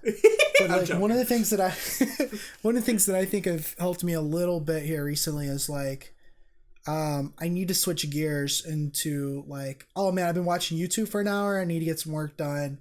I'm really tired. I'm demotivated. I'm depressed. I don't want to do anything. My mind is on fucking everything. I can't get it to concentrate on the editing. So I get my ass up and I go do my daily walk, or I get my ass up and I go take a shower. Like just taking a shower. So good. Reset your mind. Motivation or not? What is it? Meditation. That's another good one to just like reset your mind. Eating and then eating something, coming back and just chilling. And if I'm really feeling that bad, then I'll take the shower without music because I listen to music sometimes when I shower. Or I usually listen to music when I shower. Or I'll go walk, but I won't listen to a podcast. Or I'll meditate and then I'll come back immediately. Or I'll eat something but not watch anything while I'm eating. That way, like, I'm really trying to reset my brain. Go back into it. Hop right back into it and be like, man, I'm back at it again. Type shit. Exactly. And for me, sometimes, like, in our specific instance, doing these side projects can be just enough, like, to push me back into what I was doing originally, right? Like, I might have nothing done all day, but I know that I'm going to do a podcast today, and then sometimes I'll do a podcast and be like, all right, what else could I do? Right? Because I'm in the motion. I'm in the energy to do it now. What else could I get done? Or even the opposite way, where, like, I know a podcast is coming up, and once it's done, I'm not going to have time for anything else, and then just sort of use that as a deadline to get other projects done. Can sometimes kick me in the ass enough to be like, all right, well, we got to do this and this because I know I don't want to make Zach wait any longer. So I try to get that shit that I have to do done first, type of deal. Same. Yeah. I've been kind of scheduling one aspect of the schedule that I'll make public. Again, I'm not trying to talk too much about it yet because I'm still trying to figure it out. But like one thing I've been doing is like the 6 o'clock to 10 o'clock slot. I've really been dedicating strictly to like projects like the podcast, Lions Hunter Gaming recording sessions, and then streams. And then even like, I know I've talked to Jay about wanting to watch Arrow with him because we're trying to get caught up before the new season and shit. And so it's like having in that slot. Just kind of, just like having that particular slot be dedicated to this thing. And usually I'm like, people are depending for me to be there. That means I really have to work hard on making sure I get in bed the night before. I get up early enough to do everything I need to do so that I can go do that, and then I got to start getting ready for bed by the time most of that is over. It's true. So having friends could also be a good little motivation factor, even. That's true. Especially if they're all creative and they're counting on you to do stuff, like, you know. Right. When there's other people involved. Sunday, when I knew I was going to be out for like a few hours and shit, I had to make sure I got my other shit done Saturday so that I didn't, I couldn't do anything Sunday because I was out most of the day. You was right. But even then, coming back and, getting something done before the end of the day was important too. I concur. So. But yeah, hopefully, like, blocking out a little bit of time, taking breaks, figuring out what you want to do in the first place, all the stuff that me and Zach had mentioned. Hopefully that'll help at least, like, kind of build a work ethic or make the one you already have a little bit better. Right. To do what you actually want to do. But it's like a muscle, if anything. You got to, like, build it and practice it and, like, actively work when you're not supposed to sometimes, Like, for many people, when they walk in the door, that's a chill space, and the idea of even doing work in that space is like totally messes with their head. And they're like, well, I can't do anything here, right? It's not a workspace. Right. So I've kind of turned my room into a fucking office, and that's a whole nother issue, but at least I have everything in front of me to work on stuff, to get those things done. Right. I know for some people it also helps to, like, go to a coffee shop and get some work done, or go to the library. And as soon as I get a vehicle, I think I'm going to start doing more things like that. Just because it'd be nice to have a little scenery change. Oh, yeah. That can help. But, yeah, it can help from what I've heard. Cool. That's it. Yeah. That's all the questions I have in my head. I think that's mostly all I have to say on this topic, too. Want to do, like, little final thoughts shit? Yeah. Yeah. Okay. Oh. So I can't tell if we endorsed it most of this episode or crapped on it most of this episode. I felt like it was a good mix. I have no idea. It was a good mix of both. Yeah. But it's a complicated little subject, and what we kind of shared here was a little bit of our own personal way of thinking about it. But I know there are thousands of perspectives on this shit. Especially, it gets even more complicated if you have like side careers or a family or you're a teacher or like whatever. There's so many other ways we could have talked about this. But at the very least, I figured like we at least offered our perspective on it. So. Yeah, I think so. I think hustle culture, I mean, it has its pros and cons. We kind of went through those a lot. But I think at the end of the day, it's just that self-awareness and that figuring out what makes you happy and try to go towards that and figuring out your definition of success, right? Mm-hmm. Having, creating some form of discipline. That was a big one for sure in the latter half. Yeah. Trying to fix that myself, Yeah, well. When you don't have a parent figure over you, it's kind of, you gotta have to take charge of your own life and be like, well. Right. Well, because for me, it was always like I always felt like an adult my entire life just because of situations and shit. Sure. And it's like I understood the importance of discipline. And even like, as the oldest brother would like try to make sure my siblings were still, being somewhat disciplined. But it was like the older I got, the more I just kind of got tired of doing the same shit all the time. Right. And so I mixed things up and I got rid of a sleep schedule and I stopped going to classes in college, and then, you get complete anarchy, and no wonder I haven't worked as hard as I would like to. Living in a Charlie the Chocolate Factory scenario. With the whole fucking factory's going nuts. Pretty much. Neat. Jeez. And I think the other thing, too, that we picked up on this episode especially is, like, the motivation is important for sure, but, like, it's not everything. Especially when things get rough. About it a whole lot. Especially when, like, sacrifices happen. Like, the idea of relying on motivation is, like, not enough for most people. Especially in creative fields. Yeah, especially. So, like, take it with a grain of salt, I guess. It's nice to have it for sure. I wish I had it on more occasions, but it's also not the end of the world, right? Like, there are other ways of dealing with problems and tackling tough things, and hard work and discipline's one of them, so. Mm-hmm. Agreed. I concur. But I think Cool. in general, this is like hustle culture is an interesting thing, and I'm interested to see how the conversation evolves for sure. Me too. Yeah, because jobs are going to be so wildly different in the next 10 to 20 years, man. I'm excited. It's wild. Excited. We might be like. I don't know how much I'm excited about it, but we'll see. If it goes the way like everybody's been saying, we might be like the last generation that like had the option to do it the normal way, but then also had the option to do it. Like, we're the weird transition generation, if you really think about it. Like, no generation after us is going to have the exact same issues that we just did with all this work stuff, if it goes the way it's planning to, right? Well, but it's like we lived in the other world for so long, you know? Yeah. Well, because for one reason, more people are doing creative content, whether they're a creator or not.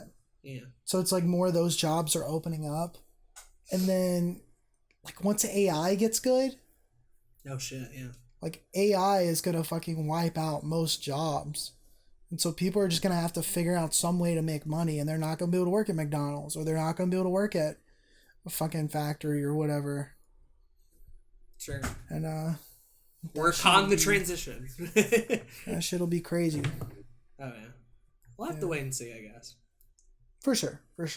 Both a good thing and also Terminator style. The robots take over, and you know what? Like, robots need content to watch on YouTube, and guess who's going to be providing them with content? I think of WALL-E. Me. Like in WALL-E, when you have all them people just sitting around doing nothing but watching some shit. Right. And companies are like taking care of people and shit. That's going to be your That's videos what I think of. on the monitor. You're going to be watching Everyday Nerd. Right? Episode 4,300. Heck yeah, dude. Yeah. Is that a good thing? Like, obviously, it would be like kind of the fall of humanity type shit. But if the fall of humanity also happens to make you yourself famous, is it worth it, TBH? Like, you're popular now. Just because the rest of humanity's suffering doesn't mean I have to suffer, right? Like, right. You know? Is humanity truly suffering at that point? If your content's that good, I guess not. All right. I'm just like, if humanity gets to the point where they've explored the stars and they've kind of gone out and created new civilizations, and like the biggest struggle now is like what you're gonna watch on your fucking iPad or some shit. Right. Like I don't know. Have we made it? Have we peaked at that point? Is that when you peak, and then that's when an alien civilization comes in and wipes your entire population out? But on the ride home, those aliens are going to be needing some content to watch. And, you're going to hear, it's not Everyday Nerd. They're going to be like, I don't understand this. I just like the funny expressions this guy does. So it's like, for real. For you, it's a show about like reviewing culture and everything. But for them, it's just like, funny Earth boy make loud noises about Titan Season 2. This is great. It's just a comedy over there. I hope in 40 years I finally make a Titan Season 2 video. I think I'm gonna not make it this year and just wait until 40 years. Just wait 40 years in the future, and then the aliens will truly appreciate. Be somewhere I'd be like, I remember when I watched Titan Season 2 as a 23-year-old, and let me tell you, it was bad. I would love that. I would love that video. I'd be so down. Don't even like rewatch it or anything. Just completely go off of memory. Just off memory. What were your thoughts as a 23-year-old? But do it at a 40-year-old state. That's beautiful. Oh, man. That's wonderful. Great. I love that. But yeah, the aliens could enjoy your Titans 2 review, and fuck the rest of humanity, honestly. I'm getting watch time, alien watch time. You know how much that's worth? A lot more. That's got to be worth a lot of money. The CPM rates on that shit's got to be high. High. Or no, it'll be a thing where like you're happy that at least the aliens are watching it, and then they find the Final Destination recaps and love that more. And they're like, why don't you do this anymore? And they're like, well, fuck me. I want somebody to ask me where recap is in 2052. It's like, yeah, your Everyday Nerd episode 4,380 was good, but like, I remember the good old days of recap, to be honest. That's the kind of content. If you don't make another recap episode, it's only those episodes. And they're like, Yeah. that was the good shit. Yeah, and then you find out that the last 2,000 episodes of Your Everyday Nerd was pre-recorded and edited because I killed myself because people asking me for recap. It's kind of a darker twist, but an interesting one nonetheless. You know. Yeah. Oh, what a tangent. What a weird ass tangent to end the podcast on. But that's it. That's the topic.